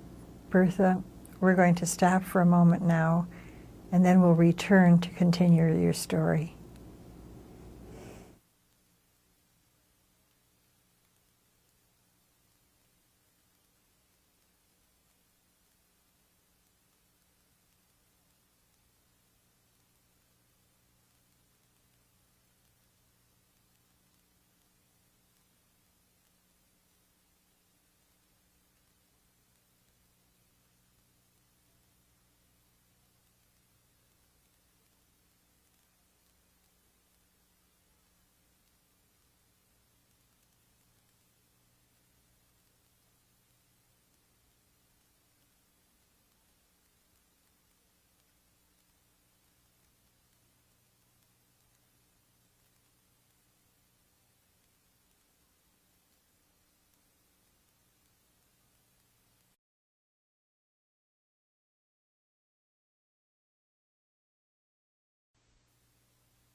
I'm Leitris Rabinski.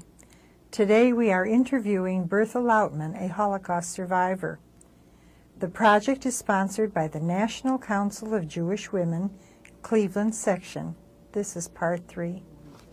Bertha, you were telling us about the last of your days as a prisoner in Birkenau concentration camp. Could you tell us how that ended and where you went from there? Birkenau ended for me October 31st, 1944, when girls were taken to other camps. I was taken by train from Birkenau to Bergen-Belsen. Did many girls go with you? Yes. Do you have any Yes. idea how many?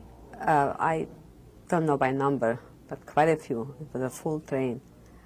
So we didn't know where we were taken, but when we arrived, we found out it was Bergen-Belsen. Do you know why you were emptied out from Birkenau? Did you have any Well, idea? the SS were trying to empty out Auschwitz and Birkenau because the war was coming to an end, and it was very close to Auschwitz. As a matter of fact, Auschwitz was liberated in January of 1945. Did you have any idea of what was taking place with the No. war militarily? No, I didn't. But the idea of evacuating Birkenau was because the war was coming to an end. You found So- this out later. Later on, yeah. So I was taken to Bergen-Belsen. Bergen-Belsen was another Birkenau, except we did not go out to work.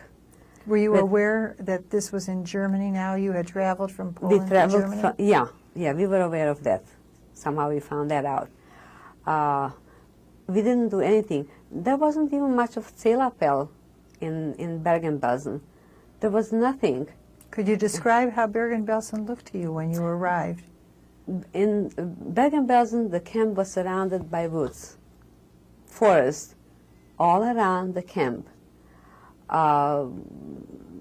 Very cold, wet, a lot of rain, with a lot of water. I slept plenty of nights on water, plenty of nights. By then, our physical strength was not there anymore, and I remember that I could hardly walk.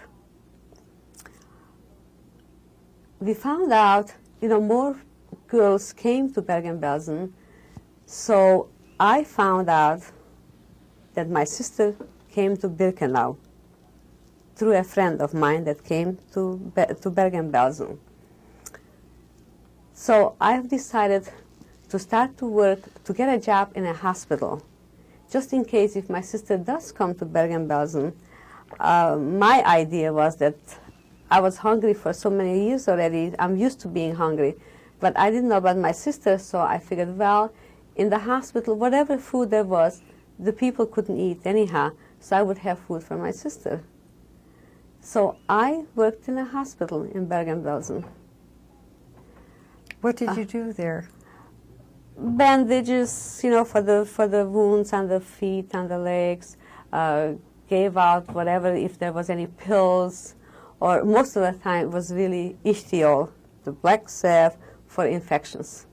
That was my, and I guess just with a little bit of attention to the patients there in the hospital. Was there a crematorium in Bergen-Belsen? Yes, but not like in Birkenau. In Bergen-Belsen, they only took to the crematorium dead people. They didn't gas them like in Birkenau. So that was Bergen-Belsen till liberation. I was liberated in Bergen-Belsen. Can you tell us more about the daily routine in Bergen-Belsen? Did you have to stand for counting? No, we did not have Zelappels in Bergen-Belsen. There was not much of a routine in Bergen-Belsen. Not much at all. No Zelappel, and we didn't go to work, so we were just laying around, motionless. As I say, the strength wasn't there, so just like deteriorating. Did you see a lot of deaths there? Yeah, oh yeah. A lot of people died. A lot of girls died there. Lack of food, and you know, after so many years. What was your food like there? What did you eat? Black coffee seemed to be the style of Germany, of the camps, with a small piece of bread and the soup. There was nothing else in all the years. The soup was horrible. It was very bad.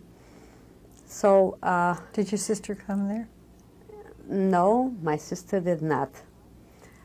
She was taken to a different camp. I left Birkenau October 31st, 1944, and she arrived November 1st. You missed each other. So we missed each other just by a day, just by a few hours. But we had a very happy reunion with my sister. It was beautiful. First, the liberation. Did you know that the war was coming to an end by this We time? heard shooting. Were you frightened by that shooting? No, we were glad. Somehow it was a good feeling because, well, we figured either we're going to be liberated or we're going to die. So, you know, either way, it was good.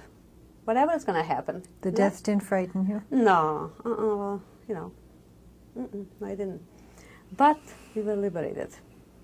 Can you describe that? Did you know some hours before that liberation was coming? Not really. I personally didn't know what it means, the white flags over the buildings. Who had the white SS flags? put out the white flags over buildings, and the SS were going around with white bands on their arms. I personally didn't know what it meant. You know, we had brome in our food. Brome is some kind of medication that makes a person forget, and I couldn't think. I didn't know. I had no idea. Was that to calm you? Yeah. And I had it for a few years, so I had no idea what the white flags meant in the white bands. And the SS were telling us that we shouldn't think that we're liberated. We're still Häftlinge, we're still prisoners. That was going on all day. By 5 o'clock in the afternoon, on April the 15th, over the microphone, over the loudspeakers, the most beautiful voices. And whenever I think of my liberation, I always hear it. I always have it in my mind. Wir sind schon da, wir sind euch befreien gekommen. Which is, we're here, we came to liberate you. And Did you know what that meant for you? I didn't know what being liberated even meant. But I found out soon enough. But history has it that Bergen-Belsen was liberated by the British. The only thing I know is Americans. I know it's Americania. There were some companies of American soldiers that accompanied the British. See, that's all I know. And it was the most beautiful sight when the Americans came into camp. Could you describe that? Oh, the soldiers. They were beautiful. They were friendly. They were nice. You know, not all of us spoke English, and not too many of them spoke our languages. But we got along. We understood each other. It was beautiful. It was great. By 7 o'clock, the camp was full with food, with the best. They brought it in trucks? They brought in trucks. Whatever, you know, to us, it was, all right, canned food, but it was the best, the most beautiful thing that they did. It was great. It was just beautiful. How did they I'll never talk to you, forget or did they come to you in the barracks? Where did you meet? Sure. We met them on the camp. Oh, we didn't stay in the barracks anymore. By then we saw that they captured the SS, and the main person was the Lagerführer. And The camp director? The camp director. I traveled on a jeep the next day with the Americans and with the Lagerführer as a prisoner. And I was the free person, showing where the dead people were and showing the crematoriums. Was there ever any sense of revenge that you or the other prisoners had? Yeah, we had a sense, especially for this camp director and Dr. Klein. He was very famous in Bergen-Belsen. And for the blonde SS lady that we wanted in the worst way to cut her hair. That was our first thing that we could think of. The same way as they did for us, we wanted to do for her. She was a beautiful SS lady. The Americans wouldn't allow us. They wouldn't allow us. But we stood there when Dr. Klein had to put all the dead bodies on the trucks. A lot of girls died after we were liberated because they got very sick from starting to eat. They got sick and died. So we had a lot of deaths after we were liberated in Bergen-Belsen. So the soldiers wanted to show their friendship by giving you all that food. Were you warned by any perhaps liberating doctors to be careful of what you ate? Not right away. But I was very careful. I was fine. I was fine. I didn't eat much. Again, I was coming around with the kashrut, and so I didn't eat much, and I was fine. It was great. We used to go with the soldiers to the German houses after we were liberated, and we called it organisieren, which is plain stealing, really. The only thing we showed is our numbers on our arms, and the German family stood back, and we took whatever we wanted. In the neighboring houses? In the neighboring houses, sure. From Bergen-Belsen, we went to Bergen, and in Bergen, there was an American chaplain that traveled from one camp to the other to bring, his idea of traveling from one camp to the other was to bring families together. So he came from my sister's camp with all the names from her camp to my camp, and he called for a meeting in the school auditorium. So we, of course, all got together, and he starts to read the names from my sister's camp, and he reads my sister's name. So, of course, I went up to him, and I said, "This is my sister." So this chaplain took me to my sister's camp. What was the reunion like? Well, we looked at each other. You know, we were little girls, and it's 3.5 years later. You know, we have to recognize each other again. The crying is always there. But it was beautiful. And I'm one of very few kids that came home that survived and has a sister and a brother, because most of the kids, you know, came back and found nobody. Like my husband was the only survivor, is the only survivor from the whole family. So I was very lucky. So this chaplain brought us from my sister's camp, both of us together, back to my camp. In Bergen, we had an option. The Americans gave us an option. We could go home, where we come from, or go to Sweden. So my sister and I decided that we'll go home, you know, from 7 children and parents, so we were hoping maybe somebody else would survive. So we decided to go back home. To go back to Czechoslovakia again, we traveled by trucks to Prague, and from Prague by train to Bratislava. Bratislava is the capital city of Slovakia. How did you get those train rides? Where did you have money? No money. We didn't need no money at all. Our numbers on the arms, and when we were liberated, the Americans gave us a identity card? Yeah. Little identity cards? Yeah. That's all we traveled with.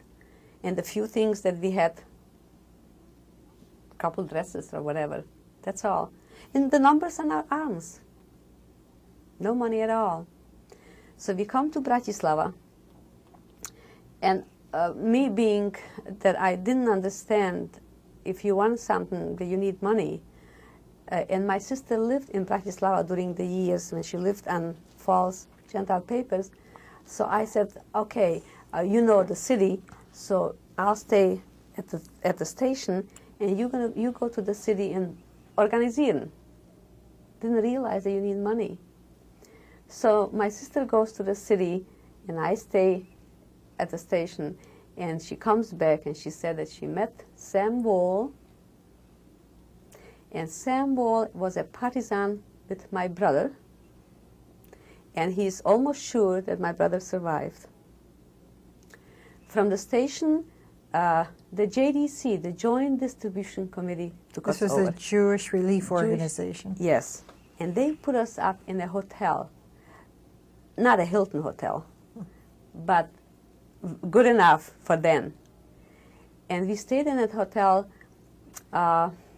for not that long, because I had an idea if my brother did survive, so I thought, well, he's going to try to go home, where we come from, to see if anybody came home. So I wrote a postcard to that city that I was almost sure if my brother is going home, he'll be stopping in that city, and he'll find out.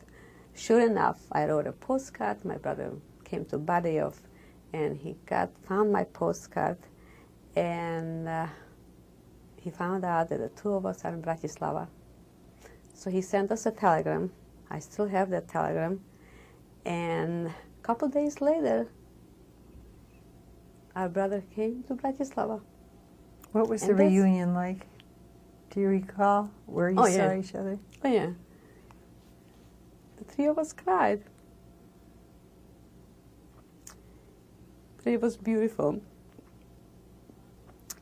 Our brother took over, like he's the father, he's the mother, he's the brother, he's everything. So we became the two little girls, the two little sisters. He was in the Czechoslovak army. He came as a partisan from Russia, and he was still in the army. So he took us to the city where he was stationed, Banská Bystrica, for Erholung, to recuperate. So it was great there. Really, we were there for a whole month, doing nothing. He put us up with a family. Their niece was in Auschwitz with me. So this is where we recuperated. Good food and rest? The best. From there, we decided to put ourselves up that we're going to live in Košice. Now, when I was liberated in Bergen-Belsen, April 15, 1945, I made a vow, and I promised myself that whenever health, time, money will allow, I want to go back to Auschwitz. The idea of it is only that Hitler didn't succeed to put me into the crematorium and to walk through Auschwitz as a free person. A lot happened before that vow was fulfilled, Bertha, didn't it? What happened in Košice? Did you meet your husband at that time? A lot happened is true. I met my husband for the very first time in Prague. While we were waiting for the next train to go to Bratislava, my husband knew my sister during the years in Prešov, and we were on Masaryk station, and here comes my husband walking with a book written already about Auschwitz. And he meets my sister. So of course a happy reunion, and my sister tells him, oh, I have a sister that we met, she survived, and we met in the camps after we were liberated. I saw my husband next in Košice. Of course, not knowing that we're going to get married, but he had other girlfriends, but we were close. We were close from that first meeting. And as fate would have it, we got married. How soon after that were you married? We were married in 1947. So you remained in Košice? We remained in Košice. Yeah. My brother got married first, and then my sister, and then I got married. Were you all together, the three couples? Oh, yeah. Oh, yeah. But then after I got married, my brother went to Israel. I mean, my sister and my brother, both of them went to Israel. My brother first, and then my sister. Had you ever contemplated doing that? Yes, yes. From Czechoslovakia, we were registered to go either Israel or America. But my husband had 4 uncles in Cleveland, his mother's 3 brothers and a sister. And he got his affidavit right after the war, after he was liberated, through the Red Cross. He let the uncles here know that he survived. And one of his cousins from here sent him the affidavit. So he was hoping to come to the States. These were his only relatives? His then. only relatives. There was nobody left in Košice, in Slovakia. So he registered for the States, but if the number is not going to come up, so we'll go to Israel. Well, then we got married, so the cousin sent an affidavit for me. Then we had our little girl. She was born in Alice was Košice? born in Košice. And so we got an affidavit for her. And as luck would have it, the very last moment, we got notice from the American embassy from Prague that our number came up.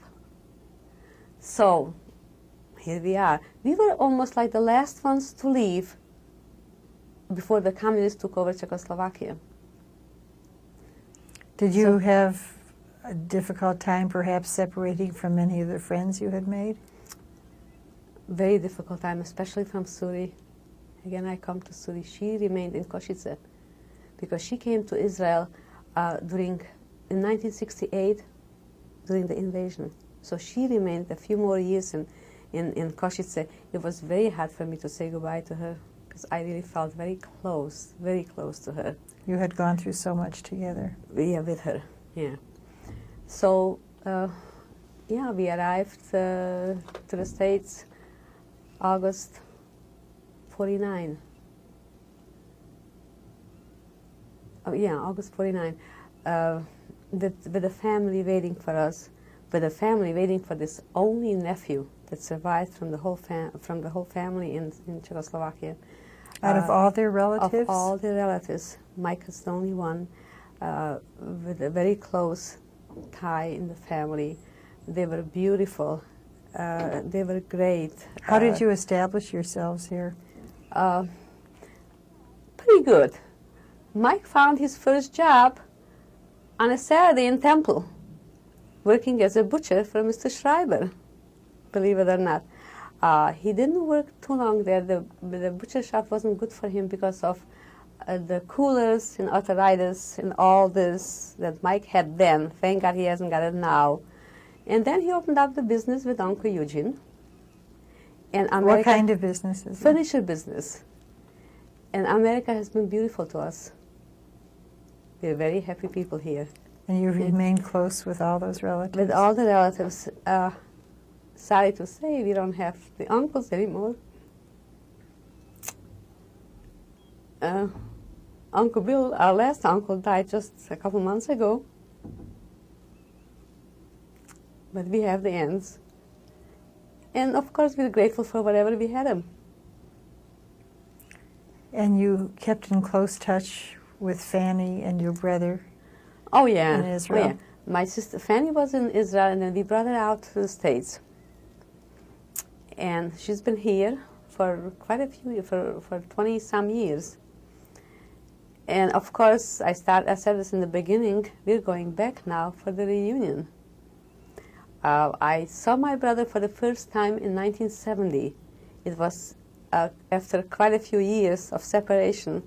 But I kept on telling my husband that the only way I want to go is I want to go with all my 3 children. And in 1970, we made that trip. Has he been to America? He's been to America twice. And he's still very beautiful, very good to us. He's the best. Bertha, did you think about fulfilling your vow of going back to Auschwitz during those years of settlement and establishing yourself here? I did. This never left my mind. I was always hoping that I'll have a chance somehow to go back. Well, did you ever talk about your experiences To your family? No. Mm-mm. You didn't? Like most survivors, no, we did not. Mike and I didn't talk to the children about our past. It's not to hurt the children, not to bring back even ourselves. It's very hard. It's draining. So we never told the children about Did you our find that you kept a lot of your experiences within yourself? past. Most of it. Did you and Mike ever talk about what happened? The two of us would talk about it, but not for the children. Did you ever share this with people outside your family? No, not that much. We didn't talk about our past. Mm-mm. But most of the survivors didn't. Why do you think that is so? Not to hurt the children, and even for us, it's very hard to talk about it. Although by now I see that I was very wrong about it, because it's so much easier for me to talk about it, to bring it out in the open, and so I cry, so it's good. Do you feel a sense of relief? Even the crying is better, because I could cry in the open and not to be embarrassed about it. Of course I cry a lot at night. Do you still have effects? I still do. We have, oh sure, and Mike too. But I don't feel embarrassed even now. I know that some years ago you began talking to students in the schools. You shared your story with my classes. Do you want to tell how that was in the beginning? Well, for the very first time when you approached me, I'm sure you'll recall that I didn't want to have anything to do with it, because first of all, I didn't want to talk about my past. Second of all, I'm not a speaker, and of course the English and the accent, I was afraid the students will make fun, the students won't understand my English, and of course I didn't want to do it. So, but you persuaded me, and for what I'll be forever grateful for that. When for the first time, when I talked in front of your students at Greenland Heights High School.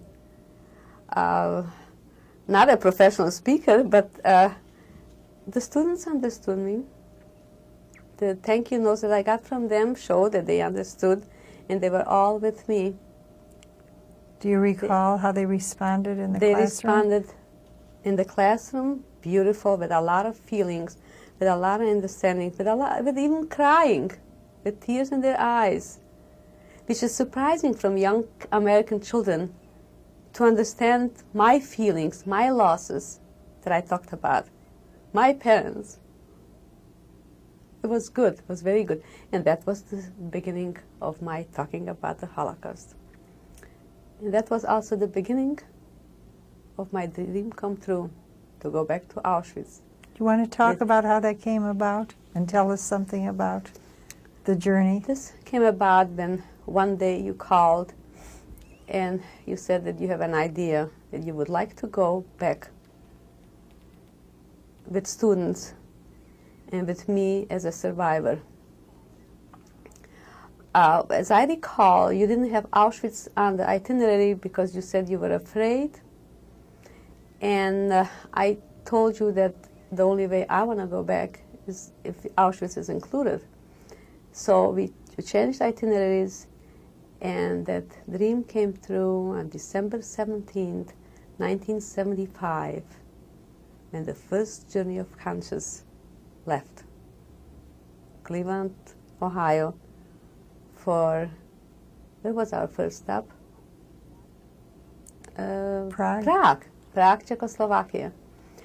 Now Prague is going back where I come from, and from Prague we went to Auschwitz.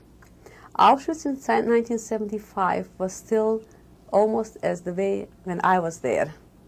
The barracks, the beds, the bunk beds. The students, I could never forget how beautiful they were towards me. Their eyes were focused at me only, my reactions, watching over me. But when we got to that sign, Arbeit macht frei, the entrance of Auschwitz, they all wanted to walk with me, but I asked to be left alone. And I walked through Auschwitz all by myself as a very free person, as an American person with American citizen papers and an American passport, and thinking about all the friends and relatives that I lost in Auschwitz. I'll be forever grateful for this opportunity. From there we went to Warsaw Ghetto, an experience that none of the students ever forgot. I'm still very close with most of them. Of course, I have my 16-year-old Episcopalian, Sarah, that I am in touch with, and with the boys.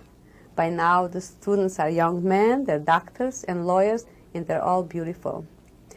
In 1979, Dr. Rabinsky had another idea of going back again with students. Then I asked for Majdanek. That's where we lost our parents, my husband and I. And I also had with me my little boy, my own son, Jeffrey. How does it feel to go back with your own child? Not easy. Not easy. Again, you're concerned about your child. I go and I look for my parents, and here's this innocent child suffering with me, looking for his grandparents. Do you want to tell about what it was like to come to Majdanek?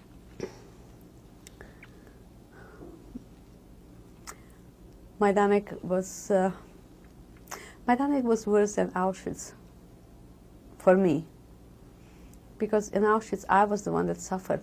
Majdanek, I saw my parents each step of the way. I saw my parents, and it just broke me into pieces. The barracks were locked. They wouldn't let us in to the camp, so I went through the wires, and some of the students followed me. Of course, the cameras, and Jeffrey, my son, came with me. The barracks were all locked, and we had to look only through the keyholes. We saw nothing but beds and blankets stacked up, and no floors. I think they were worse even than in Birkenau. Walking up the hill in Majdanek with the 10 crematoriums. You saw the building that housed the crematoriums. And the smoke chimney? The smoke chimney, and they had one room where they had preserved bones, and the Leichen booth was there.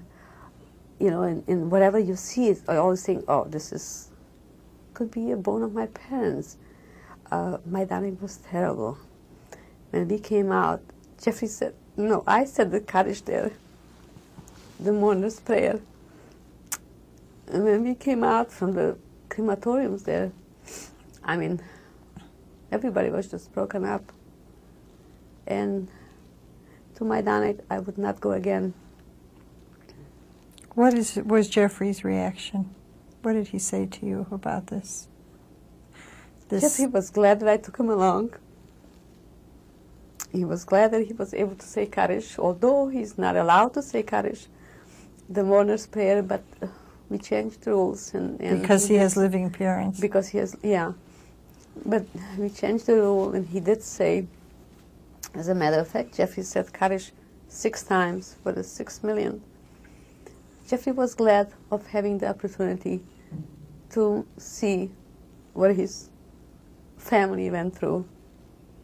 And he's very good with the Holocaust now. Jeffrey speaks, Jeffrey shows pictures, Jeffrey has slides. He's very close to the Holocaust. And I'm glad, that's why I say I'm glad that you made me speak for the first time, because at least now I know whenever my husband and I, not going to be here anymore, I know that my children will carry on and will always remember the Holocaust.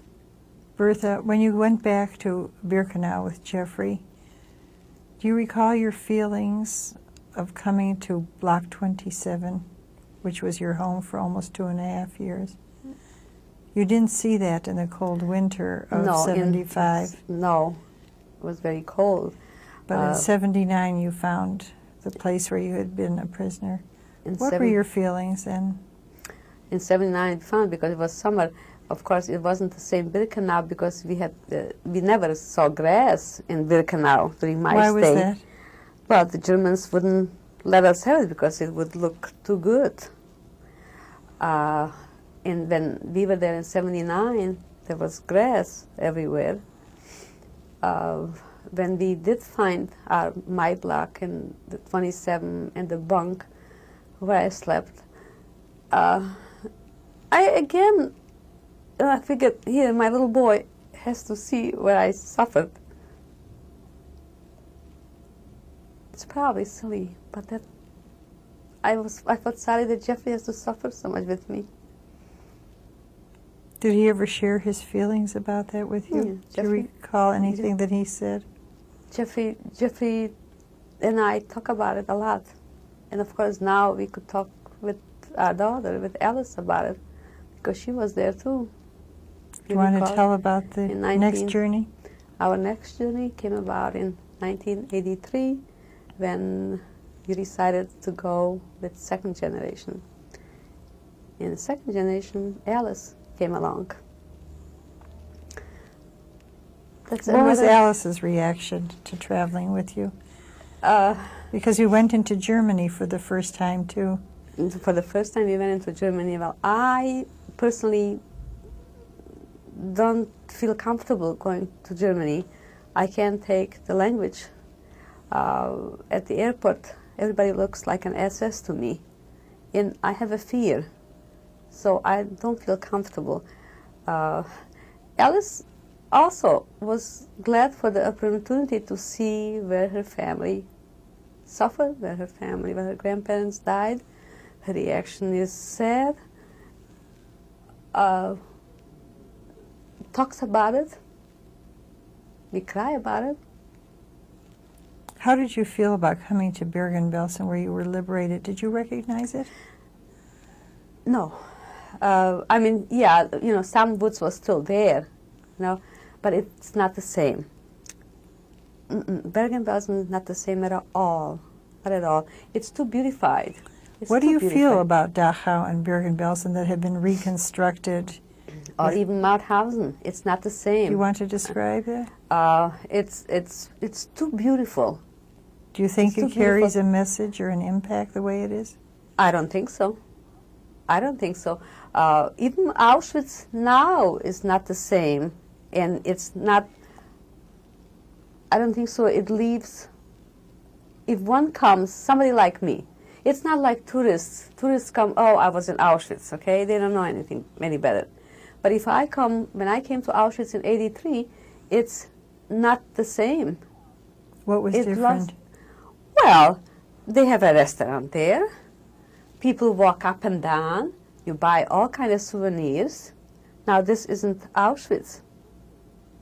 So, I personally would not go to Auschwitz anymore, except if I go one more time with our older son, Danny. He hasn't been there yet, and he wants to go, and I would want him to go. Which camps remain as you recall them? Birkenau. Does Majdanek? In Majdanek. Well, remains Majdanek, see, I don't know what Majdanek was before, but the way it looked in '79, it sure looked like it was during the Holocaust years. But Bergen-Belsen is nothing but I had. Dachau, it's all too beautiful. It's all too beautiful. They put up a monument, and it doesn't really signify, it doesn't really show what Dachau was really like. Getting back to Danny, I am hoping to take him with Mike, my husband, He wants to see Auschwitz. And one more journey of conscience. And one more journey of conscience, hopefully. How did you feel about leaving the despair and the destruction of what you had experienced in Europe during the journeys and the memories of the Holocaust there, and going to the next leg of your journey? Great. Do you want to share where you went and to tell about like the feelings? for instance, we come to Prague. I love to come to Prague, sure. To go to the Altneue Schule, to the synagogue, and Sabbath, to have my son, to have the privilege to have my son to say the prayers, and the rest of the boys at the Altneue Schule. The 700-year-old synagogue. Yeah, it's a great privilege. I loved it. I was so proud. I was so proud of my son and the rest of the boys. But at the same time, it was great to leave it. Of course, we have our ex-aunt there. I shouldn't say aunt because ex, because I'm in touch with her. She comes to that temple every day. She was an aunt by marriage, right? And by marriage, yeah. And she is the ruler, the leader. She watches the kashrut in that kosher kitchen that they have in Prague. It was great seeing her. It was great being with her. How did you feel about leaving Europe and going on to Israel with the students and your children? It was a beautiful, beautiful sight, beautiful feeling. Because, okay, I wanted to go. I made it. I was in Prague, and I saw everything, and with my children. And then coming to Israel, at the airport, my brother, my sister-in-law, my nephew, my niece. In '79, when we came to Israel, it wasn't only my brother, it was also my son, Danny, and my daughter-in-law, my own husband, all waiting, and your son, if you recall, all waiting for us at the airport with flowers. The most beautiful feeling. And for all the things. What did Israel mean to you after seeing the destruction of your family in Europe? Israel meant life. Life again. Seeing my brother raising two beautiful children there, with a beautiful home, with a Sabbath again. He went back to his religion. Life. Really, in one word. It was beautiful. It was great.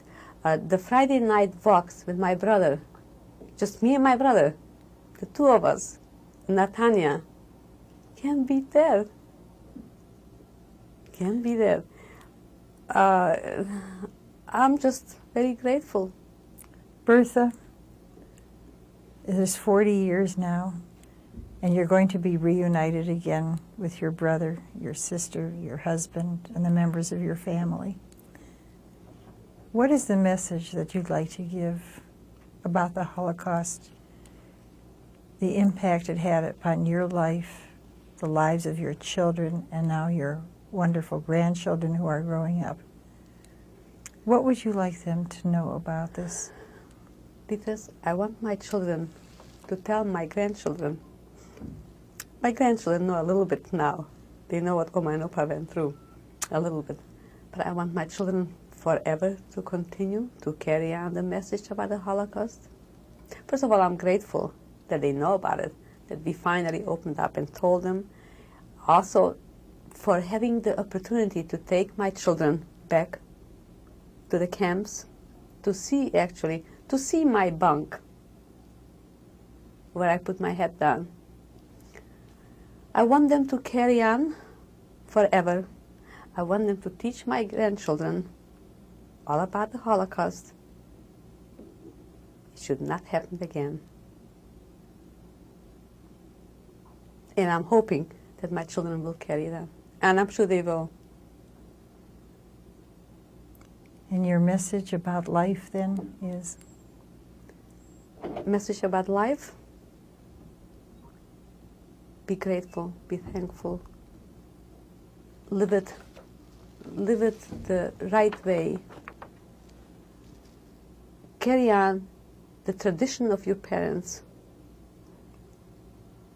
the way I tried under difficult circumstances. Carry on my tradition from my parents. Bertha, we're grateful that you share this with us. This is Leitris Rubinsky. Our Holocaust survivor has been Bertha Lautman. The project is sponsored by the National Council of Jewish Women, Cleveland section. Thank you, Bertha. Welcome.